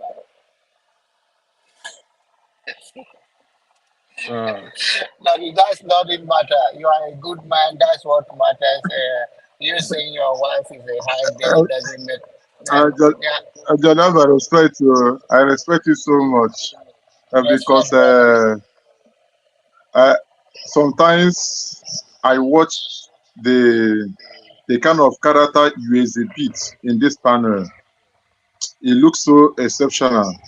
You are not the type that always try to create a confusion while there is confusion in the midst. So sometimes when I come in a panel like this, I watch environment and I read some people that is around, like somebody like a Reverend Pastor Bishop Andrew, popularly known as Electricity. Even if he handling a panel, I found out that people that in panel are very stubborn. What you need to do is look for somebody to hand over and disappear, so that he will not be continue to be provoked. I have studied him and know him. That is the truth. He will look for somebody and hand over and disappear. Yes, that's the truth about everything. I have really studied him seriously. Oga James, I always salute. Thank you for the history which he led us. But there's something I want to say something concerning the history Oga James was given. You know, when you travel and mix up with a lot of people, you learn a lot. You learn. Then what are you going to learn? There's a lot of things. You will learn good, you learn bad. And you will learn people that provoke you for just no reason. That's one thing in life. But the knowledge to control the anger and they control the situation within you, determine the kind of person you are exceptional in life. So what I'm trying to say in effect that talk about how people talk to Nigerians, the way the attitude they exhibit before Nigerians. Sometimes there's something I used to say. Your dressing addresses you. The way you dress determines how people address you. That's the truth about it. The way you dress determines how people address you. This is our country. This is our country called Nigeria. The reason why other nations, especially African nations, address us in a bad way, in a situation whereby you and I don't like, because our leaders is the cause of all these things. You have to say the truth. For instance, here in India, where I'm staying, I'm not trying to control bad thing or certain nature, but there's something India government used to do. Do you know that if any country now, you make money in that country, and that country was pursuing you, coming after you, and you run, enter India. Next thing India government will do, they protect you first. That's first thing India government will do. They first of all protect you as their own citizen. Then tell the government they are investigating. Let us go through the matter. They will get back to you. Now, the person that came in with that money, we invest in that money in that country. The government will encourage you to invest that money for them to get their own tax. Then wherever you refuse to do according to the rule and regulation or the direction which government give to you, the Indian government will use their own self to punish you. But in Nigerian instance, you will suffer in abroad, make your own money in abroad, and bring it to Nigeria. Now they frustrate you. Also, the money is suffer in Nigeria. And if you refuse for them to frustrate you, now they begin to say that they are conducting investigation, how you make your money in abroad, this and that, this. That's the problem. The way the government treats you determines how others will treat you. For instance, here in India, my wife was undergoing some courses here in India. Now, do you know that India government will collect something like 18,000 rupees? That is about that 18,000 is almost $300 to extend their document. Then when they collect that money to extend their visa, do you know what they do? If they like, they give you 3 months. So like they give you 1 month. This is somebody doing a course that costs 2 years, or they'll give 1 month or 2 months or 3 months. Then after the month, you come back again, they collect money from you. But do you know that some African nations, their own embassy refuse to adopt that? If you collect that money, the government come and negotiate with the government of India and say, no, you cannot collect such a amount of money and give them 1 month, 2 months. Then if you report to the Nigerian embassy, they will tell you, if you don't like, go back to Nigeria and get a fresh visa and come back. Have you seen the difference? Because of the way they treated their own people, that determines how other people will treat you. So that's the main issue. If you watch in Nigeria, you find that the way Nigerian government treats you as a citizen, it seems that you are just an outcast in the country. How much more are going to treat you as somebody in this panel said that, have you go to New York, Nigeria embassy, and see how they will treat you in that place? That's the main issue we are facing in this country. That's the main problem we are facing in this country called Nigeria. If you go out, you see the best of Nigeria's outside nation. You will see the qualities Nigerian people, Nigerian cities possess in outside country. They are giving the best to the other country, but in Nigeria, for them to give the best is the poor best. When you come back with that best, they will frustrate you. Okay, could you imagine this? This I'm saying now happened just last week. I want us to understand this where the hatred is coming among us. I want us to understand where the hatred is coming. Do you know just last week that my wife went to extend her documents? Do you know what kind of thing that happens in that embassy? A lot of politics begin to play. Have you seen the kind of thing that happen in Nigerian embassies? So it is other countries, but if they treat you very well as their own citizen, protect you, guide you, other nation will look how they treat you and do what? And begin to respect you and guide you. That's why no matter whatever Nigerian people did to other country, when they are looking for independence, for instance, South Africa, how they treat them, then they come to other place will look how you treat their own citizens to treat you also. That's the main issue. All right. So Thank you. the problem we are having is internal, not external.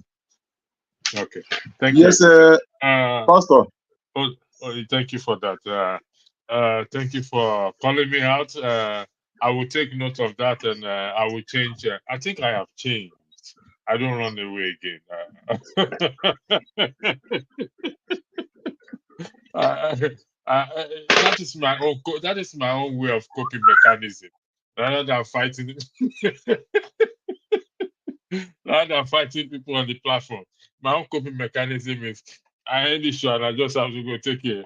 But you see, Mr. James, what the question John Abba asked, it's on point. The point Eagles made also, it's on point. And you remember you started earlier, you stated earlier during the course of this broadcast that the country has not created atmosphere for Enabling Nigerians to be environment. enabling Enabling environment for environment. Nigerians Yeah. to be patriotic.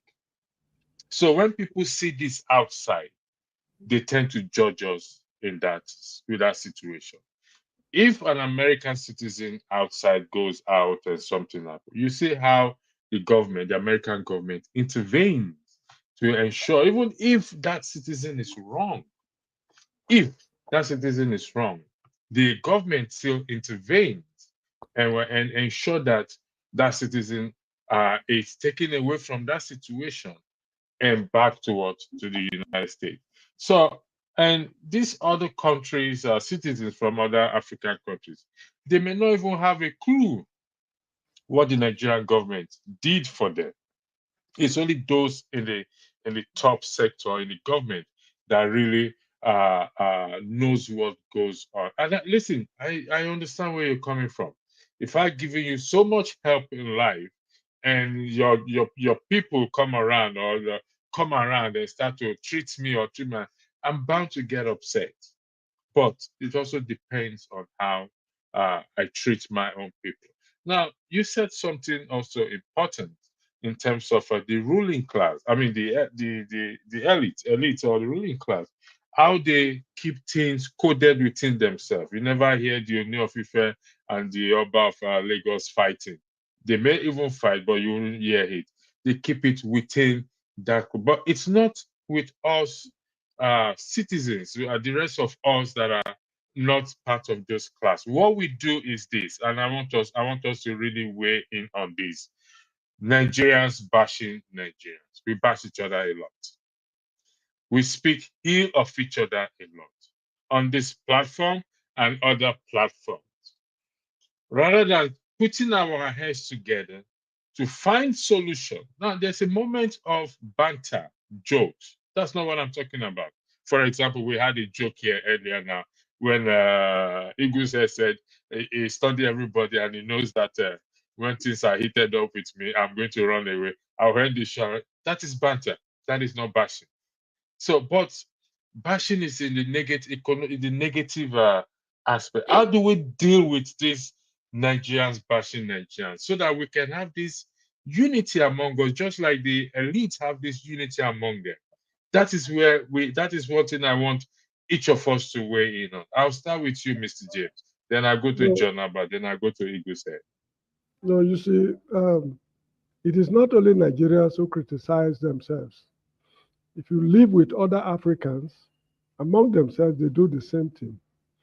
But again, every society has its own characteristics. When I meet, let's say, a Ghanaian, a group of Ghanaians in any part of the world, apart from their accent, which I know very well, when they speak, I know, their behavior too, from their behavior, I know that these people are from Ghana. Likewise, the Gambians, of course, South Africa, all the places I've lived, when I see people from these countries, when they are from their behavior, I know where they come from. We Nigerians, we have our own characteristics. And one of the things I very much cherish about Nigerians is that we're, in English, there's what they call irreverent. That is, we don't worship anybody. If you are a king and you do what is not expected of you, they will expose you. That, I mean, if you read our newspapers, our retired heads of states, I don't want to mention any names, they've done certain things they are not expected to do, and we expose them. When a lecturer is caught in the university messing around with female students, we expose them. In fact, one was taken to Kuje prison from the southeast part of Nigeria not long ago, and the name was everywhere. You get the point. Now, if we bash each other, that acts as a form of corrective.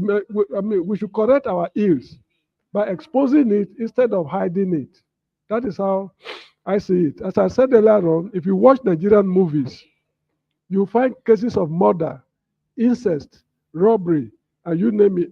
All the bad things happening in the country, we expose it. And we also use it to educate each other so that when I'm having dealings with you, I know what to expect. Then I'll be on my guard. And this has also helped me too in living with other Africans in their country. So, I mean, because Nigeria has about 250 to 300 different ethnic groups. So when I come out, I'm already used to that situation of not hiding anything from anybody. So this is how I see it. I don't think we are bashing each other. That is just our characteristics. And one thing again is, we should not live our lives to please other people.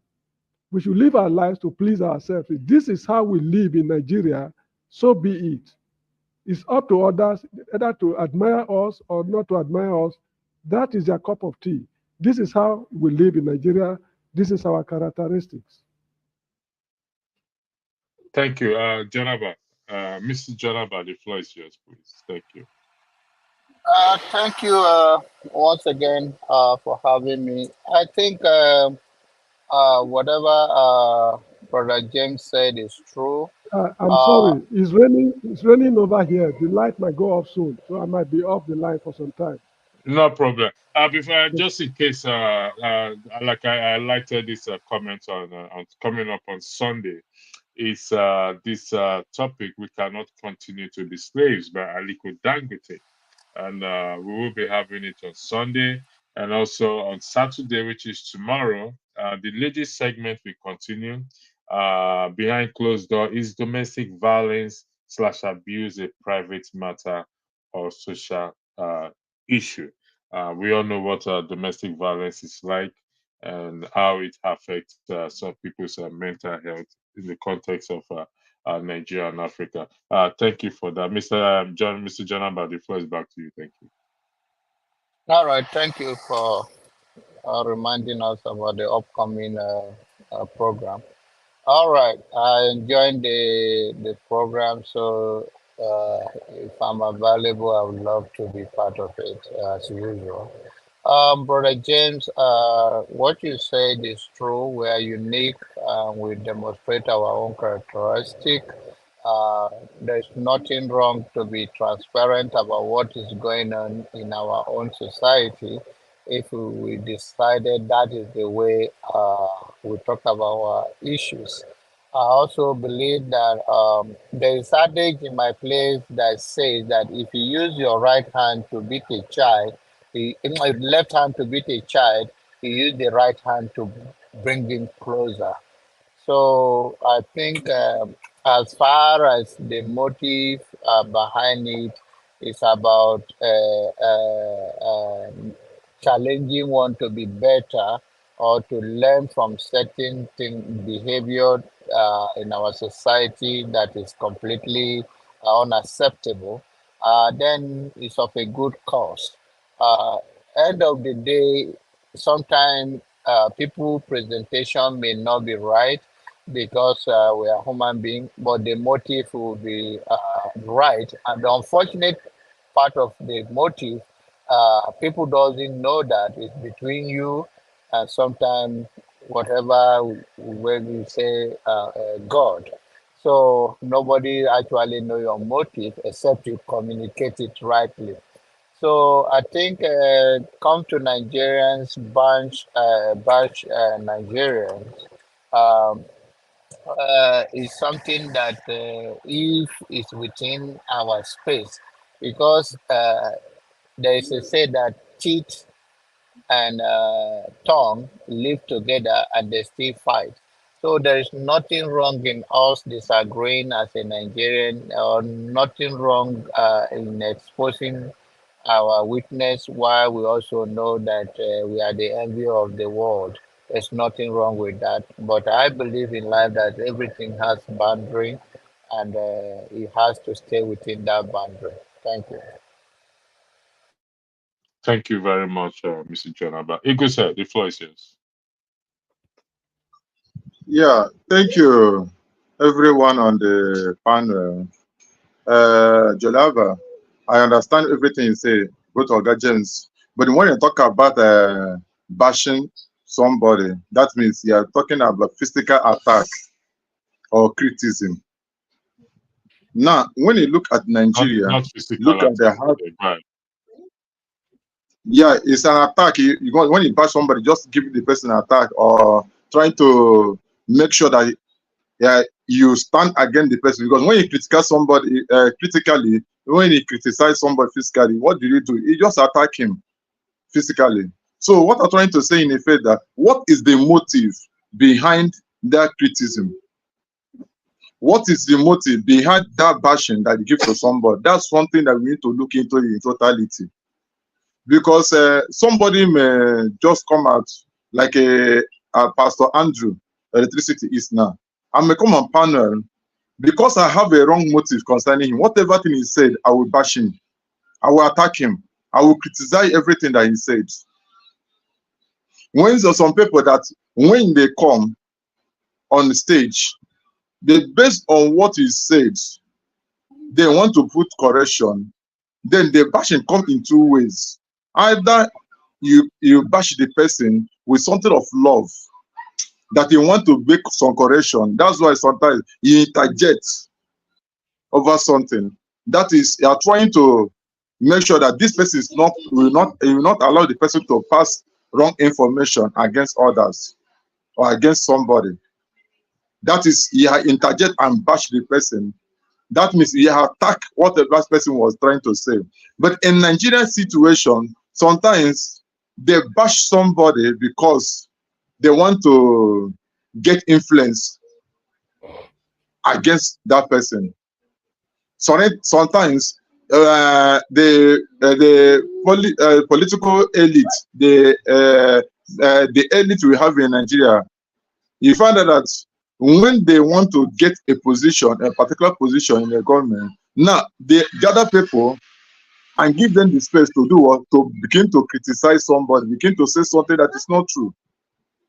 There are some people that they will bash you. In fact, before you understand they already bash you, criticize you, it will take time for you to know. Somebody like P2V, if P2V now want to talk to you, the way he presents something, the way he said it, you in particular self will not understand that they already finished you. And you will call him my own brother, my uncle. That I will not talk to so and so person because it's not the same level with me. He said that if it is a presidential candidate, I will talk to him. But this person is a spokesman. I don't think I have something to tell him because I don't have anything to do with it. He found that indirectly he has tried to make the person to understand you are not my level. So when you Nigeria bash Nigeria, in which motive are they bashing Nigeria? What is the purpose? What is the reason? They bash the person, or they just come out just to open their mouth and say something anyhow. But what do we do? What do we do to make sure that we come together? That's the main thing. When such a thing happens, the best thing to do is that as we are in this platform now, I attack Jonava with a wrong motive, or I bash him with a wrong motive. Now, what will happen here is that everybody will keep quiet and allow me when I finish. Electricity or Oga James will come in and say, this is not the reason why we are here now. The way he spoke to Jolava, the way he insulted him is not good. The way he tried to handle it is not good. He found out that the way they approached me, even if I feel that I'm right, he found out that I will calm down. But when he want to correct somebody and want us to correct something, make correct mistake, then you're using a harsh word. Because when you talk about bashing, talk about being harsh, you use a harsh word to correct somebody. He found out that the correction will not be made. That's the truth about it. The correction will not be made. But when you use something like a polite word, even if you are trying to insult me, but you are too polite to use that word, I will get sense over what they are saying, because I will get sense, I will get understanding that what I said is not good. The way I approach Jalaba, the way I use a harsh word concerning him is not good. Then I have to restrain. But when it comes in a hard way, there's no way you get solution for it. There's no way you get peace in the war. So the only way Nigerians used to come together to make sure things work out is that when we understand that you cannot use trouble to make peace. Rather, you can use a noble mind and a kind of a character that is understandable to approach the person so that the thing will not escalate in a hard way. That's the only solution about it. Then if the person refuses to adopt, to receive the correction which you are giving to him, don't go ahead to make sure that you must. Because I have seen a place where, sorry if I use this to conclude, I was in a program. The program was a pastors, majority of the pastors in that program here in India. One of the pastors said that this one should come. Let me pray for him. The person that they want to pray for him, don't want him to lay hand on him and pray for him. He said that I'm a senior pastor. Come, let me pray for. I must pray for you. Is it a must? It's not a must. Before he couldn't, they began to talk to each other in a manner that an outsider are not supposed to listen. So sometimes we correct each other with love, with a noble mind, so that the problem will not escalate more. That's all I have to say for now. Thank you. Thank you very much. Earlier, Madam Gladys made in our argument or a contribution. She said, "Running away will not save us." Mr. James, I'm going to start with you. Yes, please. Running away will not save us. You reference to revolution, and if you ask every average Nigerian man person today if they want to leave the country, I think there was a video. Let me see if I'll get a video that really speaks about some of us and why we are running away. Running away will not save Nigeria. So if everybody runs away, Mr. James, who is going to carry ahead or go ahead with that revolution that you were Now, earlier if talking people about? choose ahead. not to run away, if people choose not to run away, and the leaders of the country are running away, where do we stand? The youth informed the government of the day that in 3 weeks' time, we are going to protest against bad governance. What did we see? Parliament was closed. They went on forced recess. Their families were flown outside the country. And after the whole show, they started returning. So there's an English poet. Is it English or I can't remember. His name is Geoffrey Chaucer. He wrote the Canterbury Tales. He said, if gold rusts, what will iron do? So that's the situation we find ourselves. Those who are causing the problems in the country, the legislators, top government officials, the judges, and what have you, they have second homes elsewhere, in the Caribbean, in the USA, and what have you. So if those people can go away, who am I to stay? This is the crux of the matter.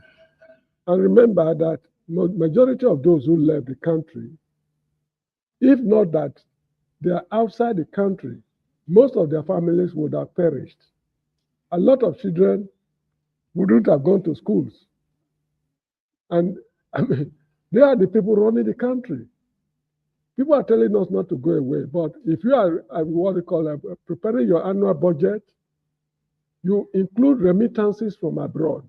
If people do not go outside the country, where will you get those remittances from abroad from? So it's not a crime to run or to leave the country. Now, tell me any country in the world where the citizens do not go out. Even the Americans, if you go to the Middle East, you find a lot of them in the oil industry.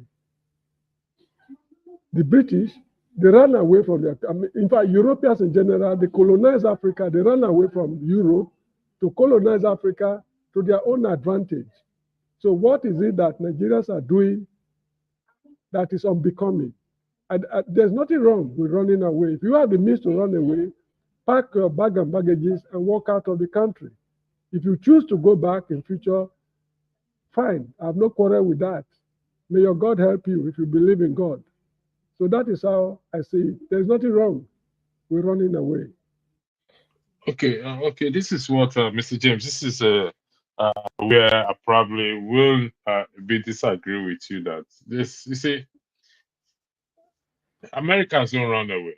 The British don't run away. The Australians don't run away from their country. Africans only run away from Africa because of what? Because of the situation back there. So there's a difference between running away and what, and just immigrating or migrating to another country for maybe work purposes, or but in the context of Nigeria, it is as a result of the economic situation. So Yeah, that is why the phrase "running away" no, is you see, the comes about. British, the Yeah, British in yeah. particular, when they came to Africa, in fact, the Europeans, they had two types of colonies.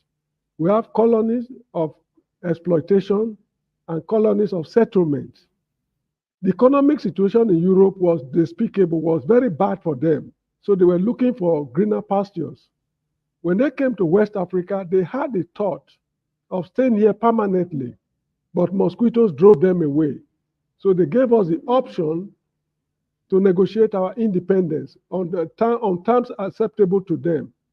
But for East Africa and Southern Africa in particular, they even exterminated the people to dispossess them of their land, if they like it or not, because the condition in Europe was not favorable to them. To the extent that when they left, they were even renouncing their nationality. They would tell you, I'm a Rhodesian, I'm a Zimbabwean, I'm a South African. New Zealand and Australia today, these were territories owned by black people, but the white people took it over from them, and they said, we are Australians. I'm not a Brit. I'm not a Briton. I'm an Australian. You get the point I'm making. So what we are doing today is nothing new. It's nothing new, and it's not only Nigerians who are traveling. The Ghanaians are everywhere. I've seen them. The Kenyans are everywhere. Zimbabwe, even South Africans, they've started moving out. So that is just how it is. The whole of North and South America, in fact, South America in particular, was colonized by Spain, with very few, I think Portugal and one or two other countries belonging to other nations. The Spaniards took over the whole of South America from the indigenes. North America, in fact, the whole of Americas and the Caribbeans was not the property of Europe, but they took it over. So there's nothing strange in what we are doing. Absolutely nothing. All right. Thank you very much. Mr. John Abel. Earlier, Mr. James said, "Oh, man of prestige. Sorry, I didn't. I thought there was something blocking your face. Sorry, I didn't. You are so obvious to me, and I didn't see you there. Welcome to the show. I don't know if you'll be following the broadcast from the start, or where did you join? We started with the Subversion bill that has been withdrawn, but I felt there was a need for us to talk about it. Before I come to you, Mr. Man of Prestige, Mr. James, your last Yes, argument will be very helpful on Sunday's podcast. So I will send you the link for it, just for you to read the description So we'll be having a very, very interesting broadcast this weekend. The ladies segment, number one, is domestic abuse, violence, a private matter or a social issue. And on Sunday, we cannot continue to be slaves. And we all know how that will resonate with every one of us, even though we were not, none of us here, no, our parents were taking slaves, but we know what it is like. So it's going to be a very, very interesting podcast. Two interesting shows this weekend.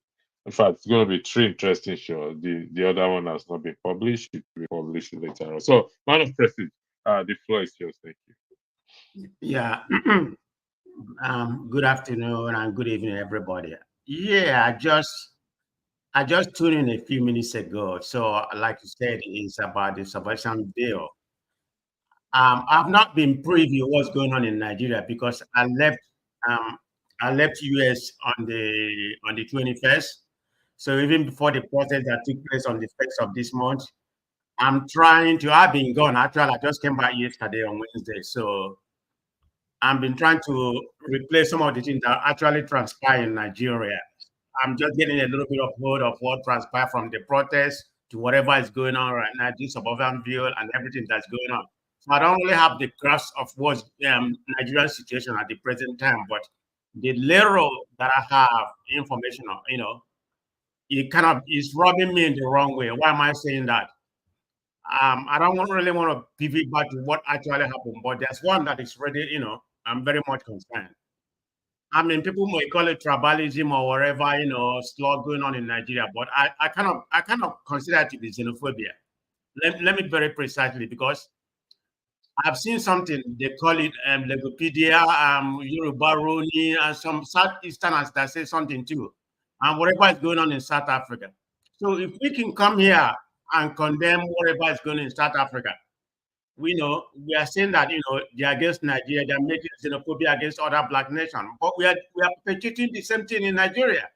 So that has been a concern of mine because of some of the news that I heard and some of what I've just read. It's very baffling to me. So I'm very much concerned about that. I'm trying to get the whole information before I can make a commentary. So, like I said, I'm not privy with very much everything that's going on in Nigeria. I've been gone for almost about 3 weeks. I have to get every information before I can comment to most of them. So, Man of prestige, you said Yeah. you've been gone for 3 weeks. Where did you go? Is there no internet, or you went to the moon? Or look, when I'm on vacation with my family, I was gone. I went to Europe. Oh. When I'm on my vacation with my family, I mean, I did get the alert and everything. I don't get into internet. I'm there to, for the holiday with the family. So that's the most important into it. I don't dive into Nigerian politics. That's just the policy we have within my family. No, I'm just wondering, given to your history. So I just want to be very sure. Yeah. I'm not able to get into Nigerian politics because my wife won't let me do that. It's about family when I'm on vacation. So she's a good woman to be able to tame you. Thank God for that. Festus, welcome to the platform. I know you've been back, but where are you joining us from, please? From Houston, Texas. Okay, so that's, you have to have your camera on. That is why I didn't bring you in. Thank you for obliging. Oh, I didn't know the camera was switched off. Okay, exactly.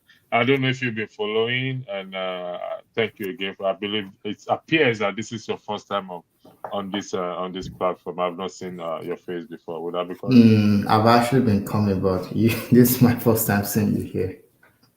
First time seeing me. Wow. Yeah, normally I see Mazi, not you. Okay, all right. The floor is yours for you to weigh in on what is going on. Yeah, I guess to the earlier question you posted about would leaving the country save you? I think this is not the first time people have been immigrating out of their homeland. It's nothing new. Just like what the earlier speaker said about Europeans immigrating to the Americas, Australia, New Zealand. So they left because their country wasn't doing good economically. But I think from the individual point of view, immigration may save a person, but it's not going to save the country, especially when you look at 220 million Nigerians today. it's completely impossible for the whole world to absorb millions of Nigerians fleeing the country. So many would have to stay home. But I think the issue that's not been addressed is the way the country is being governed. It's unsustainable, and the future is not going to be bright for the country. And some of us in the diaspora, we're definitely going to feel it. If we look at what's going on in the UK with, can you, okay, I thought I wasn't here. If you look at what's going on in the UK, where there is mass protests against immigration, it's evident that it's not just in the UK that people have that sentiment. It's all across Europe and then also in the US as well. So eventually, we would see a lot of countries tighten their belt as far as preventing more immigrants to come in. Without we forced to build our country, else will be a wasteland. That's all I have to say. Okay, thank you. Thank you for Festus. That is exactly what we're trying to say here. What Madam Gladys, that running away, us running away will not save the country. We're not against. I don't think what she's saying is that those people against people traveling. From the time memorial, people have been traveling, and people will continue to travel. But here it is: we travel with no prospect of going back home. If Americans, the British, the Australians travel, most of them have the prospect of going back home because they have something to go back home to. During the Celtic Tiger here, when there was a lot of Europeans came to Ireland, and when their country picked up, most of them now went back to their country. And we're trying to see how we can create this, have this environment that we've gone, which is normal, for us to go back to. But that is not the case. And so, Mr. James said a revolution. I'll come back to you again, Mr. James. We know we don't know how a revolution, what shape or form revolution normally takes. But Mr. James, in your own hypothetical explanation, how do you think this revolution, in what shape or form, do you think this revolution will be like? Hypothetical. We know we don't know. You're muted, Mr. James. Mr. James, you're muted.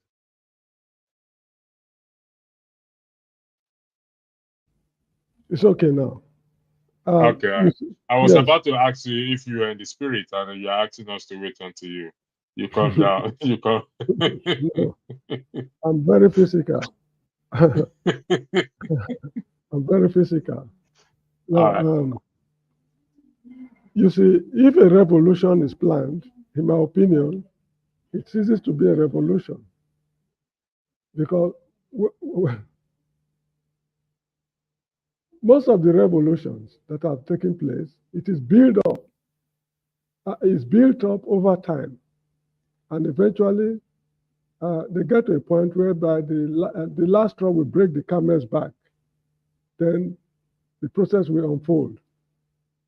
That is why some revolutions do not address the needs of society. That is, I always say that there can't be a change without a revolution, but not all revolutions bring about the desired changes. If the revolution is not properly managed, what you hope to achieve will not be achieved.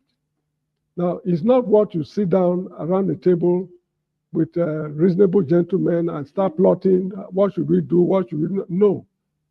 The system has to break down. After the breaking down, a new dispensation will come, and when it comes, then they have to make sure that all the rubbish that has broken down will not be allowed to germinate anymore. Then they set new rules and regulations to govern the society.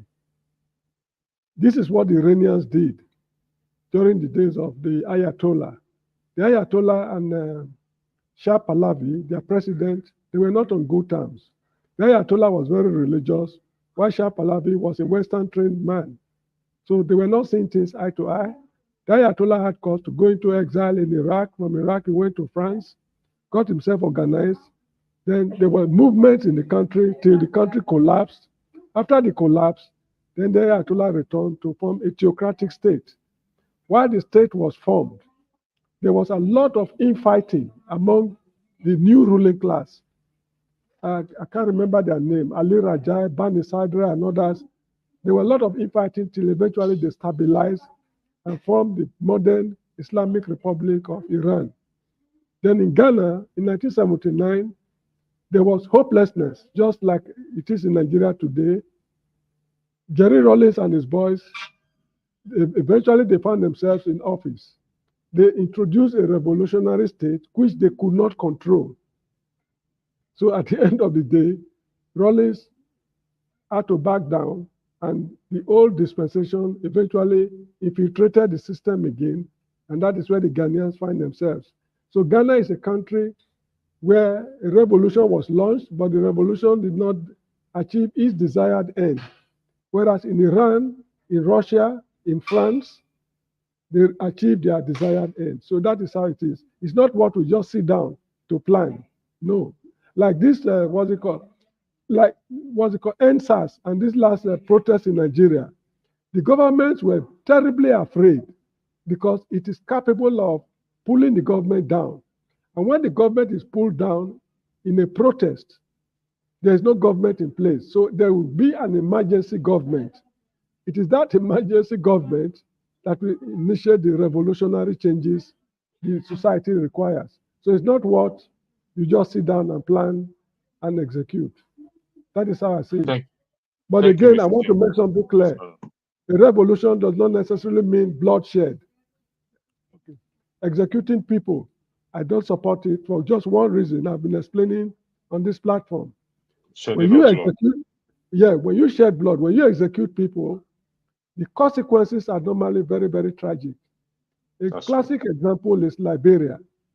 They executed 14 top-ranking ministers, senators, and what have you in Liberia. It is the execution of those people that eventually caused the Liberian Civil War, which lasted, I think, 10 to 15 years. So it's not encouraged. I mean, it should not be encouraged. You can lock them up in prison, restrict their movement, but again, these are very, very dangerous people you've removed from office. If you allow them to leave the country, they are capable of toppling your government. So they should either be locked up or placed under very strict surveillance. But to execute them by firing squad, I don't support it. Thank you. Yes, the shedding of blood, there's life in blood. The shedding of blood has its consequences on the land and in a nation. I'm going to start with Madam Gladys, then I'll go to Man of Presi, Festus, Iguse, and I'm going to end with Mr. James with this particular topic. Hungry man is an hungry man. Someone deprived of a basic necessity will not be easily placated. In Nigeria at the moment, we've been deprived of basic necessity beyond what any one of us can imagine. Recently, the complaint is we are hungry. Are we really hungry? Or if we are truly hungry, why have the people not risen up to say, you know what, this hunger is too much? The 10 days protest does not seem so that indeed we are hungry. Are we really hungry, or we just let things slide? But I'm glad I'll start with you. Thank you.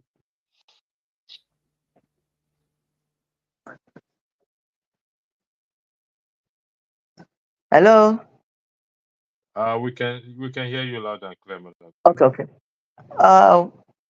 Your question is really a very funny one, but I want to tell you here that the hunger and anger, they're just two words that have different meanings. The anger is accumulated anger, when one has stayed on. It's like you have a dog and you've kept your dog hungry for quite some time. Before you turn around, the same dog that is used to you will turn around and want to give you a bite. That's exactly what has taken place in Nigeria. The people have really endured for many years. They kept on saying things will be all right, things will be all right. But like you said here a few minutes back, you said school fees were increased before the children went on holidays. Why they on holidays now? They have actually increased the school fees again. Where are the parents going to get this money for? Even those who are into businesses, who have family businesses or they have their personal businesses, it is not easy. It's not easy to pay school fees. Unlike in the past, like when I heard what Mr. James said, Mr. James said possibly maybe in the next dispensation or maybe when next they want to do protest again, that maybe the Northerners wouldn't want to join. They will join because what they are seeing now, they have never seen it before. In the past, their leaders used to talk to them and then they placate them, they make them calm them down, give them things, eat. But if you eat the food and you are still hungry, won't you want to step out into the streets? So it is something that issues that should be sorted out when it is being described as being hungry. The issues of electricity, basic amenities, making sure that things are effectively being managed, not where we have our fund. It is one-sided. Some group of people are enjoying this fund, while others are in total poverty. When you hear of poverty, meanwhile, some people are busy building houses, buying up companies, buying oil companies, and the rest of them. But your people that you're ruling over, they are hungry. So those who are pretending that this thing is not getting to them, at a point it will get to them. Because you see the situation that the security system in the country is not really very is such a one that if you're going into the country, you don't, even your own family brothers or sisters, you don't tell them you're coming around. And then when you come around, you manage your lifestyle before you are kidnapped and they will ask you for some ransom. Where will you get the ransom from? So the totality that Nigerians are hungry and angry, it is actually describing their current situation in the present times. The rate of suffering has gotten out of proportion that people are really ready. Some of them saying they would rather die on the streets than dying in their homes. That's to let you know the rate of anger, bottled up anger, where it has gotten them to. So they need to sort out few situations of things. They need to come to a round table talk. How can we manage our things? Not people busy buying companies and managing their companies and telling people you give 70,000 naira to as the minimum wage. Is that going to buy you rice? A bag of rice is going for 80,000. You have not even bought the condiments to use to cook it. You still have to talk of paying your electricity bill. You have to save money for a hospital bill as well. So where are they going to get it? So if you see people turning to become kidnappers, in the past it wasn't like that. That you see people who stand on the road and use guns to pick up people and then ask their family members. Initially they said it was only happening in some certain part of the country, but now it's happening everywhere. Even worse in some certain situations where they're kidnapping people. So what are the ways that we can use to combat this situation that is getting out of hand? It is really getting to such a point that some people might decide to say it's okay. It's like a revolution is building. Maybe the cloud is very cloudy. It's about to rain. What kind of rain is it going to bring? Is it going to be bloody? Or is it going to be very peaceful? Or is it something that we can sort out amicably within us? If we can leave religion out of it, leave tribal sentiments out of it, then I'm sure that we'll be able to come to a roundtable talk to decide which way Nigeria, how we're going to go. Thank you so Thank much. you. Thank you. Mr. Man of Prestige. Yeah, An thank you hungry very much. man is an hungry an hungry man is an hungry man. You know that phrase. The Correct. definition is someone deprived of basic necessity. And without a shadow of doubt, Nigerians have been deprived of basic necessity. In particular, electricity, constant electricity, which concerns me more anyway. But have we really sure that indeed we are hungry? Because if an hungry man is an No, it's supposed to be an hungry man is an angry man. I beg your pardon. That's a point of correction. Let me take it down. Not I didn't say it initially. Sorry about that. An hungry man is an angry man. Allow me to correct it. Apologies for that. I didn't say. Well, just give me 1 second, please. It's an angry man. Hungry man. It's an angry man. An angry man. So thank you very much. That is it back again. Hungry man is an angry man, someone deprived of basic necessity. Are we truly hungry, given to how we've been deprived? Are Nigerians truly hungry, given to how we've been deprived of basic necessity over the years? Because if indeed we have, I don't think we will be where we'll be doing what Mr. James alluded to or argue upon revolution. There will be that revolution already. So, man of prestige, are you Yeah, angry? thank you. You are not angry. You went on holiday. I mean, I agree with the narrative. You know, a hungry man is an angry man. That's definitely true. But let me talk about in Nigerian space. Nigerians are hungry, but the question to be, people should be asking: are they angry? To a certain extent, they are angry, but it has not plateaued to that degree for them to hit the street or so-called revolution. So, in my own opinion, they're not angry yet, because their anger is kind of subdued to a certain degree. If they are really angry, then they have to take the bull by the horn and do whatever is necessary. But going by this previous protest that took place, there has been a different theory. Maybe the pro government said it wasn't successful, but in my own opinion, for the little that I gathered, I feel like it was successful. I mean, most of the agitation have not been made, but what that has created is like an awareness, particularly what I saw in the north. That has never happened. That kind of protest. Forget about the government hijacking of them going to the court to loot whatever it is. I know there's some hijacking. There has to be some political stuff that went there. There's no doubt about it. Whatever transpired in the north. I mean, that's where this really happened. If you look at in the south, it's not that much. Maybe somewhere in Lagos, from what I saw, very minimum. Somewhere in Padakot. Of course, the Southeast didn't participate, but I wish. I mean, it's a Southeasterners, which is part of they are part of Nigerian. They should have protest, but I understand where they are coming from, because if they have protests, they would have blamed them for everything. We know how the narrative comes to Nigeria, but that notwithstanding, have a right to protest or have a right not to protest. But what people don't realize, them sitting at home or wherever, it has cost Nigerian government. I don't really have quite the data to bring out here what it has cost Nigeria during that time of the protest. I mean, I believe Nigerian government, we don't really have a pure data to give us statistics, to give us how much the Nigerian government lost. So in that regard, that has created an awareness, and people has now realized that they can easily do it. I know there could be some political overtone, like people accusing Sowore, would be, and some other people, being behind it. Yeah, there's some political overtone, but that's not the main purpose. In my opinion, I believe maybe about 80% or more than that, of the protest is very organic. This is just the beginning of the awareness.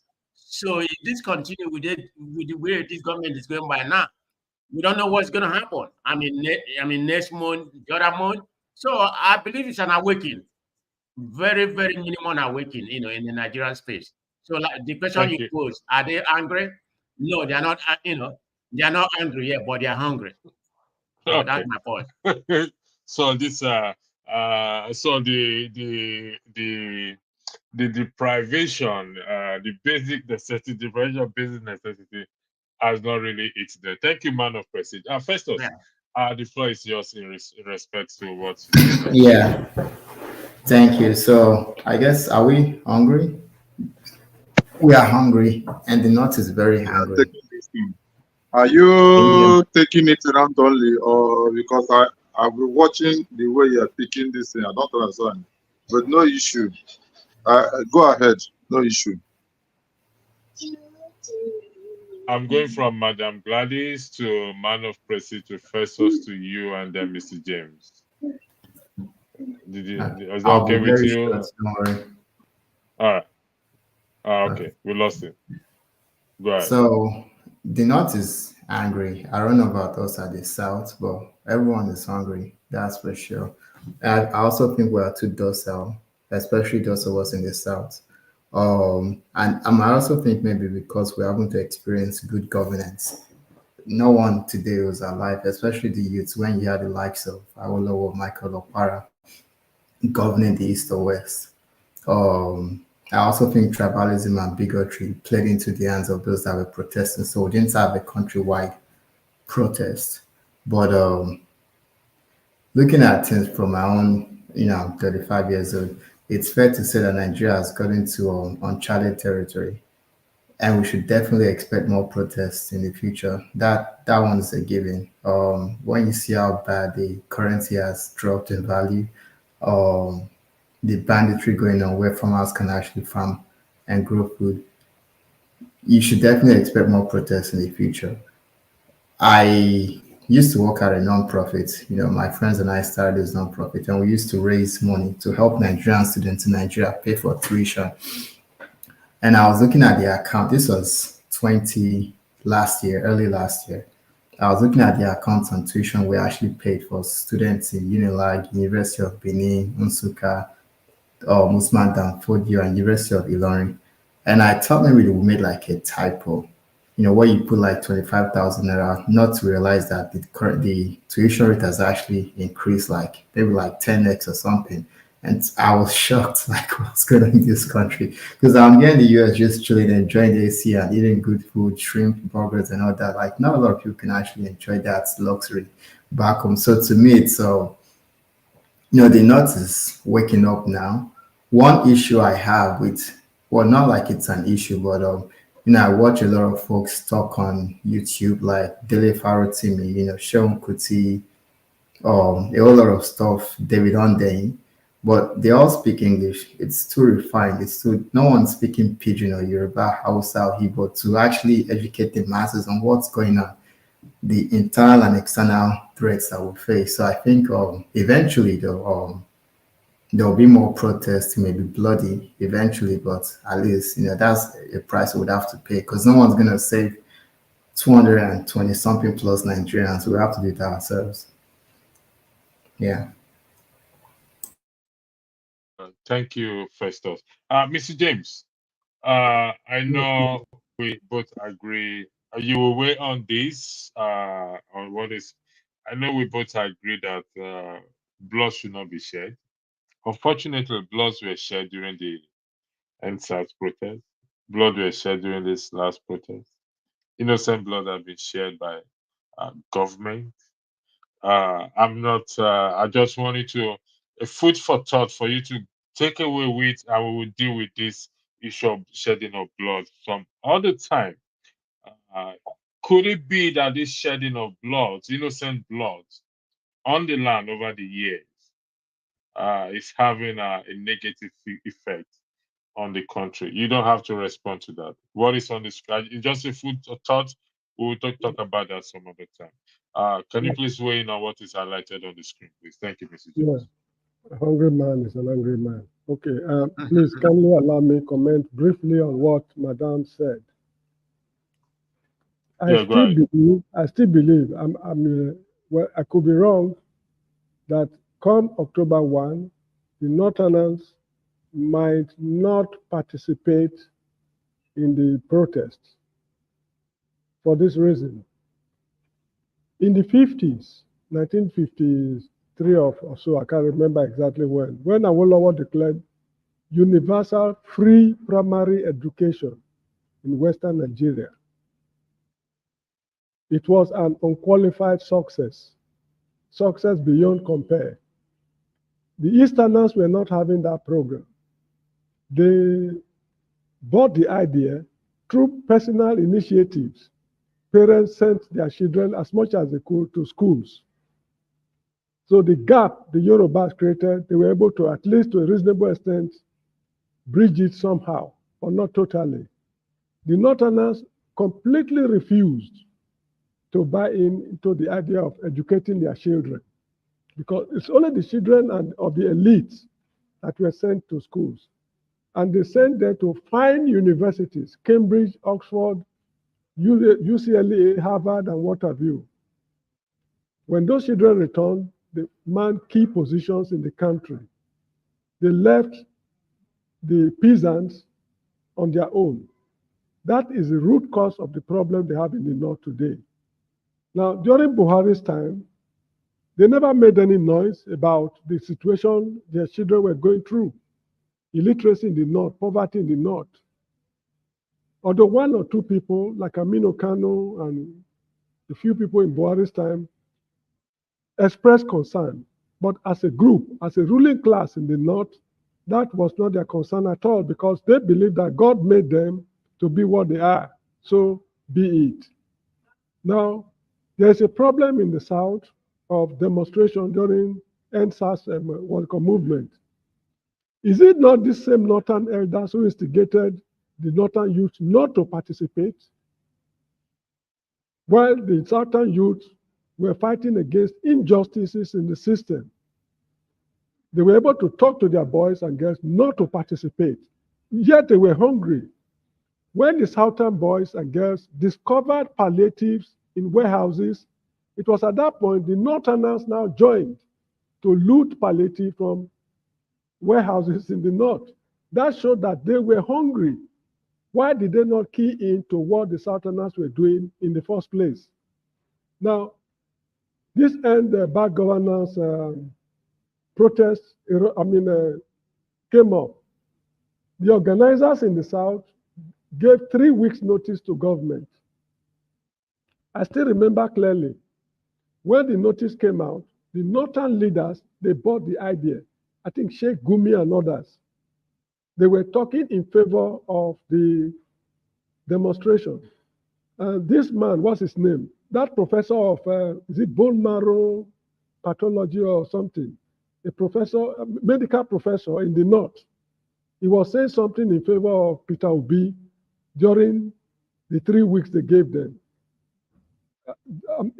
I can't remember. I don't know his name. I don't know his name. Usman, it's a professor or something. Anyway, he was saying something in favor of Peter. So they supported the movement. But somewhere along the line, the whole of them went underground. When they went underground, what we saw next was children coming out to protest as if nobody asked them to. How were the children able to understand the message that were put across? Now, since this protest took place, Mr. Tinubu and his team, they've been meeting the elites behind the scene. Probably, I'm not very sure, probably trading favors. If they are able to satisfy the ruling class in the North with whatever they want the government to do for them, don't be alarmed, don't be surprised that come October 1, the Northerners will not partake in the demonstration. The Northern elites, they are not really after the development of their people. They are after the development of the ruling class. We should get that crystal clear. That is a remarkable difference between the North and the South. Not until we have a federal government that will force these things on them, nothing will change in the North. Look at when the Kankara boys were abducted from his government science secondary school. When they took the boys away, pressmen went to the school and they showed the photograph to the whole world. You need to see what they call government science secondary school. It's very much like a poultry or a place where pigs live. That is what they call government science secondary school. If a government science secondary school is like that, how will ordinary secondary schools look like? I was told that during Jonathan Goodluck's time, the man did a lot to help this headers education. What happened to the program after he left office? Because they are the people who forced him out of office. When they evicted him from office, what happened to the education program he left behind in the North? The program died. In the language of Chief Zebrudaya, Zebrudaya will say the program is dead, died. You get the point I'm making. So the issue is, The northern leaders, they are not interested in all this grammar we are talking. Educating the people, it means nothing to them. That is not their way of life. Was it not in Niger State also? They married away some girls, orphan girls. The minister of women, of children, I don't know who she is, her name, she went there to give them, an alternative arrangement. These orphan children should not be given away as wives to husbands. Let the federal government take over their responsibility. What happened? They declined her request, and the girls were given away. The reason probably is because you are not the one to come and tell us how to govern ourselves. You are not the one to tell us what to do with our children. So unless this dichotomy between the North and the South is seriously addressed by the federal government, don't expect any change in the North. Anyway, October 1 is very close. I just hope I will be proved wrong. Should the youth come out on that day, don't be alarmed. Don't be surprised that the Northern youth will not come out. Okay. Mr. Yeah, go ahead, man of President. Yeah. In reference to this protest, I heard what Mr. James said. I mean, I'm aligned with some of his narrative. But let me come to this space, because I've been reading a lot of things on the S and on the Nigerian space. The Satanás, or let me be very more specific. The pro government, they've been saying the Northerners, didn't participate when they did the NSAS. But so my problem I have, Nigeria is a very tribal, country. So there's no doubt about it. We are very divided. So that's why I have my suspect, if anything will function right in that so-called country. So my response to that is that, okay, they didn't protest during the NSAS, right? What stopped you all from protesting during a Buhari time? The South never protest. Forget about the NSAS. The NSAS, it's just for the, I know it's PP to the government or whatever to a certain degree, but it was about the corruption in the police, and still that was the purpose of the NSAS. So what stopped the Southerners from protesting? So you can't really blame them right now, because everything is very trouble in Nigeria. No, so they have a right to protest against this government if they find it suitable. That NSAS, what's called a movement, is the last straw that breaks the camel's back. You get the point?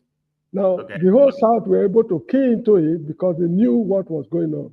They just use it as a means to express their anger. That is the issue with the NSAS, what's it called, a movement. But what is the genesis of the NSAS? Is it not about police corruption, police brutality? No, I think there was a wrong information. It was proved to be wrong later on that somebody was killed at Ughelli or something like that by the police. That is what they used as an excuse to launch the protest. But actually, they said the man never died. That is what I heard. And I want to correct an impression people have about the country. It is not true that Nigeria is a tribal society. The politicians make it look tribal. Let me explain it this way. That's correct. No, Mr. James. No, go ahead. Sorry. Can I chip in? Go ahead. Okay. And let Mr. James finish, and I'll come to So you. let me finish my Go line ahead, of thought, gentleman. Thank you, sorry gentleman. about. Yeah. Now, when my mother was alive, she never had the opportunity of going to school because it was traditional, it was customary for women not to be sent to schools. Because if you educate them, they get married, they go away with the knowledge to their husbands' houses. That was why my mother never went to school. But while my mother was alive, do you know that she was traveling to Niger State, chartering this Mercedes truck to buy food from Niger State, bringing it down to Benin State of those days to sell? She had her contacts there. You get the point? It got to a point whereby some of the women there in Niger State, they traveled down to Warri, a village near Warri, to pay her a visit because they were doing business together. These were women who never went to school. If my mother had made up her mind to go to maybe Gwadabawa, I think in Katsina State, to settle there, she will live in peace and harmony with the people of that place. But if I happen to go and live with her, an educated man, the very moment I get there, be rest assured that she's likely to be, she's likely to run into problems with the people around her. I hope you understand me. So it is the educated people, particularly the ruling class, that is causing this tribal problem. Nigerians by nature are not tribalistic. That is, if you go to a via local government in what's it called, Edo State, in those days it was called Bender, Ovia local government and also area where Ovia comes from, there is very serious intermarriage between the people of Yoruba and the people of Bender. They bear Yoruba names as their surnames, whereas they are Benderites. You get the point I'm making? So by nature, Nigerians are not tribalistic. It is the politicians that are, that are responsible for these tribal animosities that is tearing the country apart. Thank you very much. That is a very strong statement, Mr. Festus, thank you. Mr. James, that's a very strong, powerful statement you made. Nigeria is not a tribal country. I'm going to run a separate broadcast on that. I'm going to do a bit of study on it.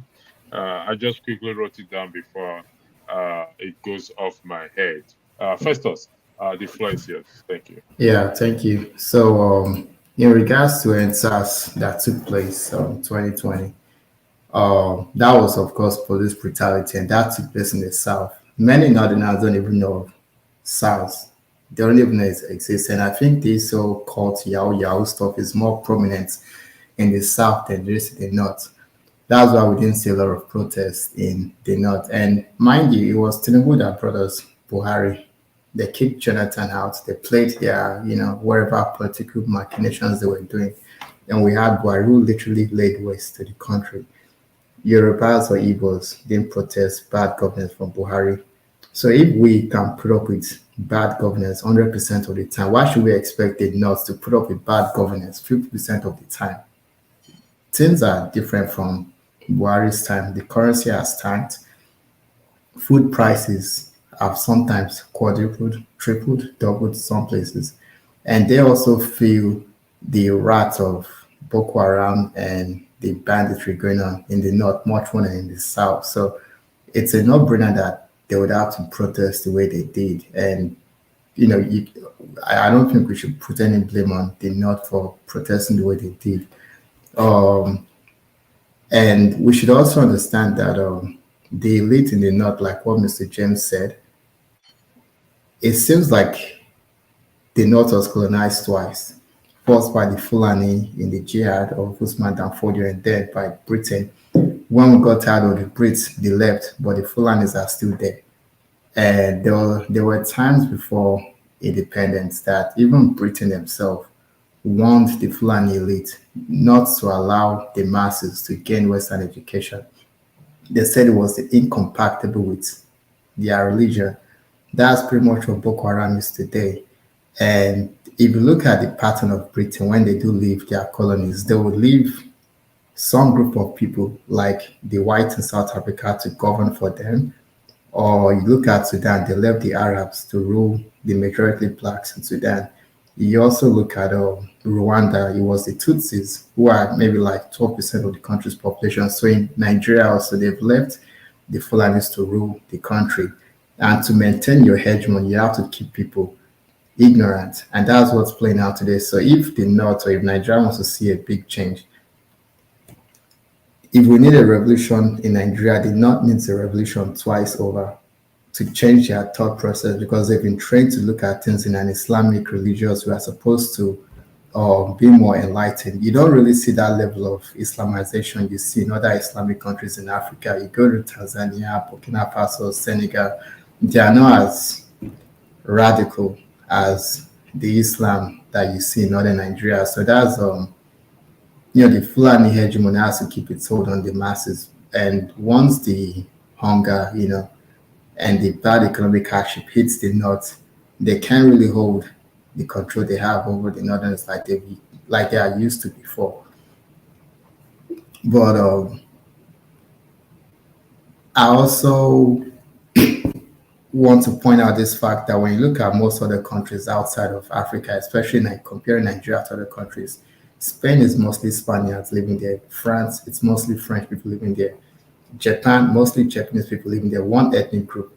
Look at Iceland. They are not up to 500,000, but they have their own country. Norway, they are not up to 10 million. They have their own country. So when you now group different nations of people, put them in a sack, and you say this is a country without addressing historical um, differences, and you now have one guy who calls the shots, and he can put his own cousin to be the head of immigration. He can close up the border in the southwest. He calls the shot as opposed to actually devolving power to everyone, more like a regional system. The country is going to be in a mess. If you also keep on relying on the oil from the southeast, the south, it makes everyone else lazy because the north has tremendous economic potentials, from cattle, dairy, agriculture. Everyone has so much, but we've just relied on milking. You rob Paul to pay Peter, you rob Peter to pay Paul. So the country has to, they need to like work something else out, to govern. This current system of government is just not working for the country. Thank you. You said something. I'm not going to go into that right now. Putting different nations into one sack. If you could clarify this for me, this term putting different nations into one sack, is it as a result of population or as a result of tribal? Putting different nations. If you read the Hebrew history about the Aro Inri Kingdom, Aro Confederacy, you look at the middle belts of Kororofa, Canaan Bono Empire, which is close to 1,000 years. Look at Benin and Ife and Oyo.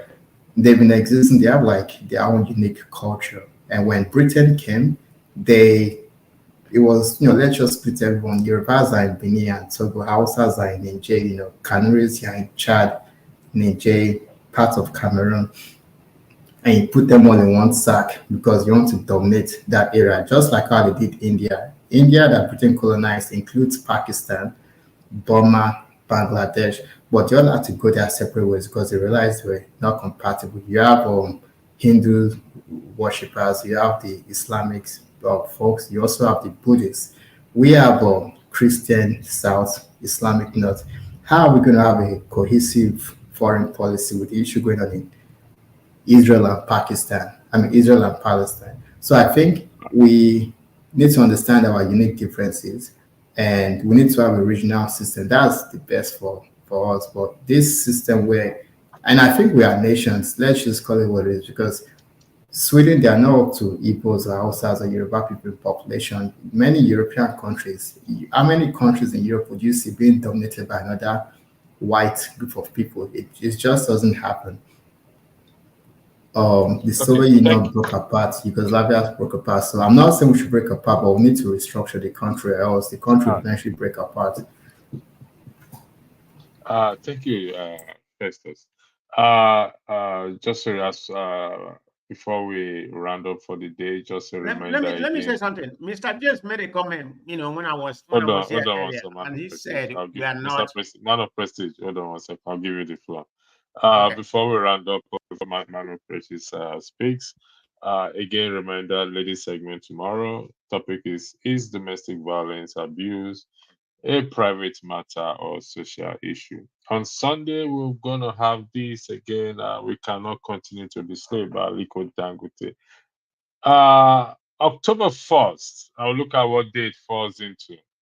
We're going to run a special broadcast being a day, an Independence Day. I would like to see, I'll check my calendar to see how it fits into my working schedule.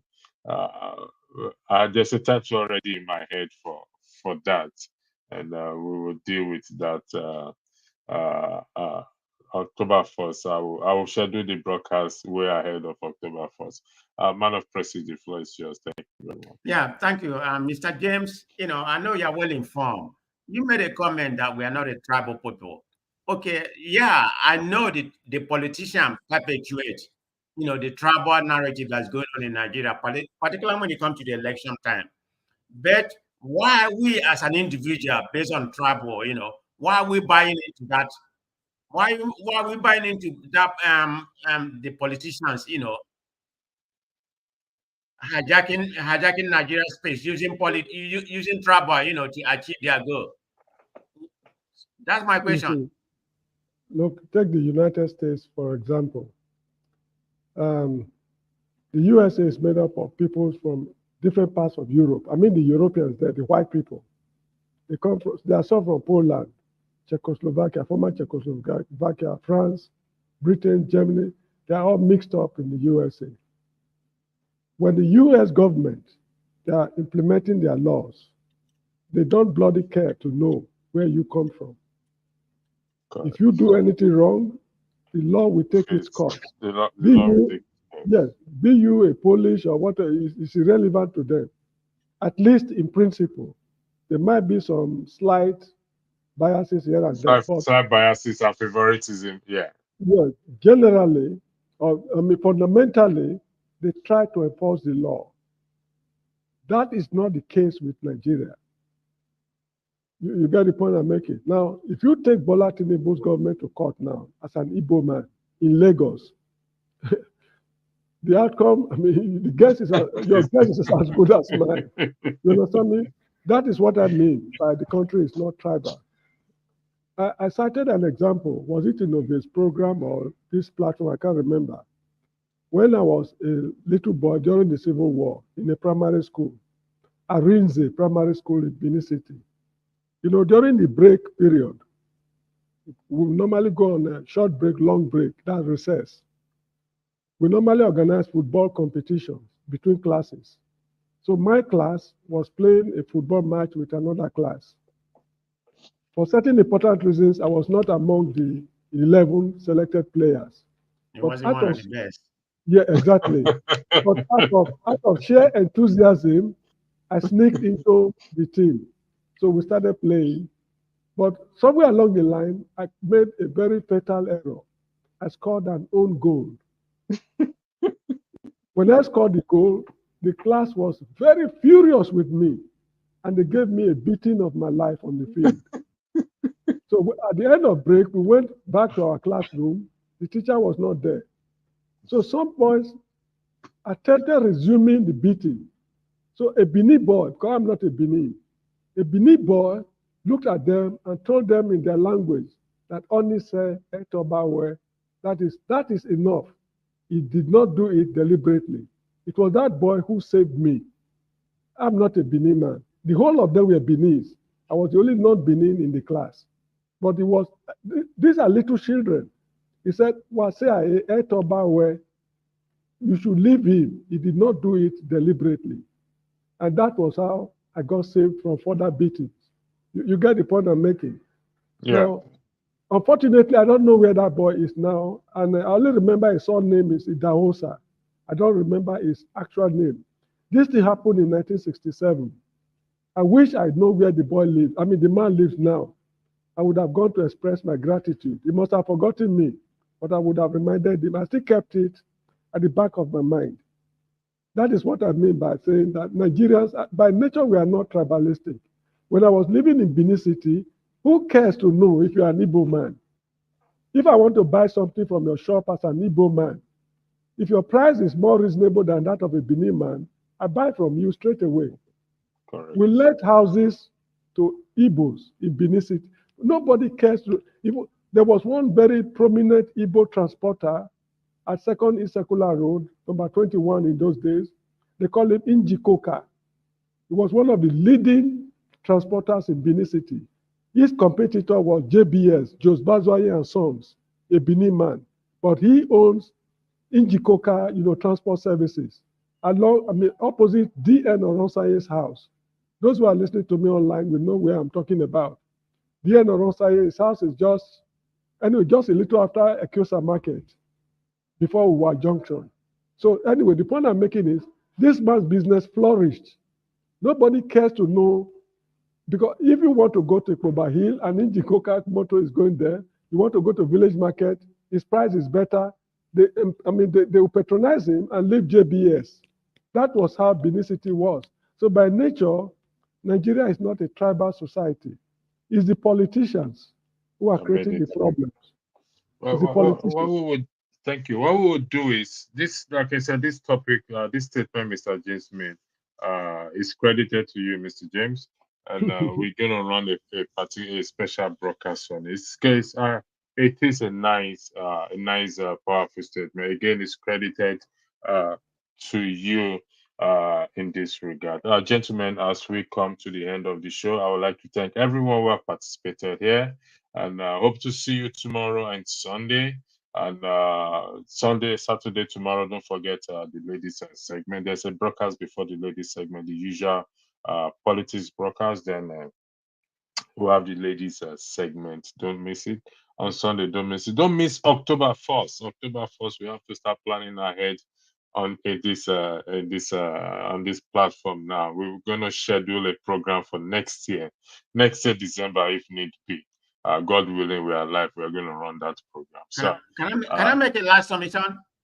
Go ahead, man of prestige. Yeah. Everything Mr. James said and we said here is pretty much correct. But I kind of look at Nigeria differently because because if you look at Nigerian space, it's a place where statistically 1 + 1 is not 2. It's neither going to be 10 or 9 or minus 1. So it's never equal to what statistics come to be right. So it's going to be very difficult for us to actualize. We have to go back to the drawing board, see what we have gotten wrong. Man of prestige. Go from there. Man of prestige. If you walk into an hospital today, you die. God forbid. If you walk into an hospital today, an emergency, do you care to know where the doctor is from? No. All you want to do is you need somebody to attend to you. Yeah. Now take that space to Nigeria hospital, as bad as it is today. Let's put it that way. Do they care to know? Would you care to know where the doctor is from? If it's Yoruba, Igbo? No, I don't care. I want to be treated. I want to get well. That is what Mr. James. That is what Mr. James is saying. The man who rescue him, or the young boy who rescue him, does not care where it comes from. It's the same color of blood that runs through our vein, and it's 100% right. But we have to look at all factors. Like I said, it's a solution-based we're going right now. This tribal and religion issue. So, gentlemen, again, I would like to thank you for joining this broadcast. To those of you in the comment section, and to those of you who have given their super chat, thank you very much for supporting this platform. And God willing, we shall see again. Mr. James, I'm gonna give you a shout tomorrow. God willing. So thank you very much. Have a lovely day. Okay, goodbye. Thank you so much for watching. Thank you. Have you subscribed? Yes, you. Have you subscribed? You. Yeah, before you go, click. It's free. Click. Just that's it.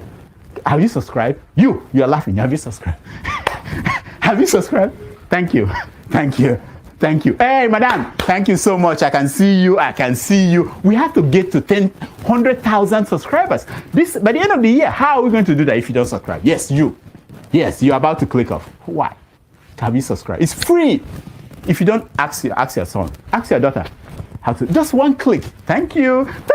I see you. Aha. Thank you very much. I'll see you tomorrow. Hello, my people.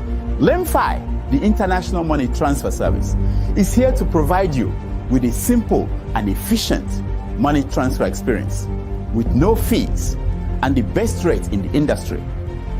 If you are in the US, UK, and Canada, LEMFI is here to serve you and help you transfer money to over 21 countries. In all ramifications, they are better than their competitors. We at the Dr. Damages Show are happy to partner with them to satisfy your needs. To that end, anyone who signs up with them using the referral code DOCTOR will get $30 cash back the first time you send $100 or more. From now until July 10th, 2024, LEMFI will enter your name into a raffle draw where you can win an iPhone, Apple Watch, MacBook, gift cards, and others. For an icing on the cake, the first 20 people to use Dr. Damage's code, Doctor, will get a signed copy of one of his books, This American Life Safe or Chimamanda, The Adventures of Little Mermaid's African Cousin.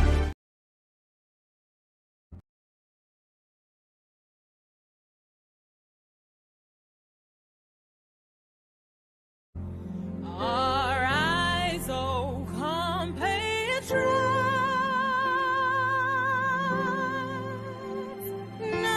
Nigeria's call obey to serve our fatherland.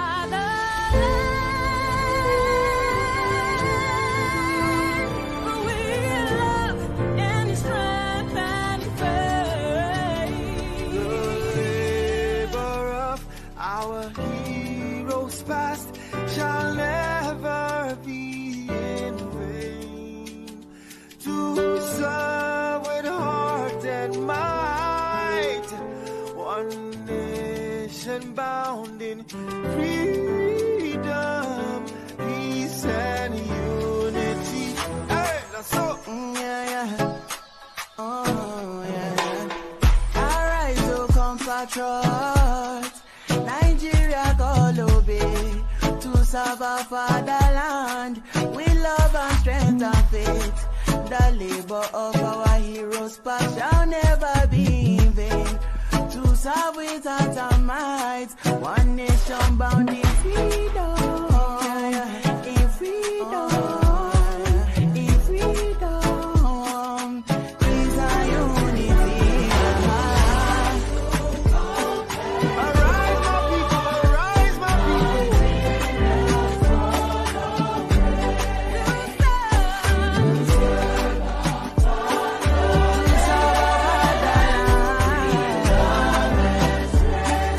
With love and strength and faith.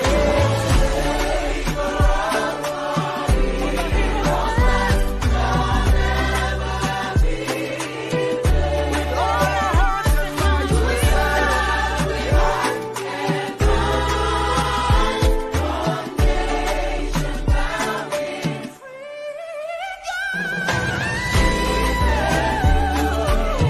I'm about to go be down to Benue.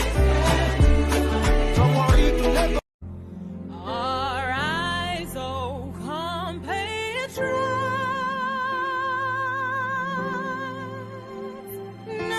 Nigeria's call obey to serve our fatherland. We love and strength and faith. The labor of our heroes past shall never be in vain.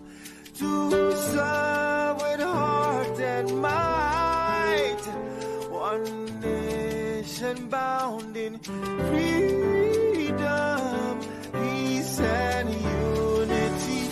Hey, that's so. Oh, yeah. Arise, oh compatriots, Nigeria call obey to serve our fatherland with love and strength and faith. The labor of our heroes past shall never be in vain. To serve with heart and might, one nation bound in freedom. In freedom. In freedom. Peace and unity. Arise, my people, arise, my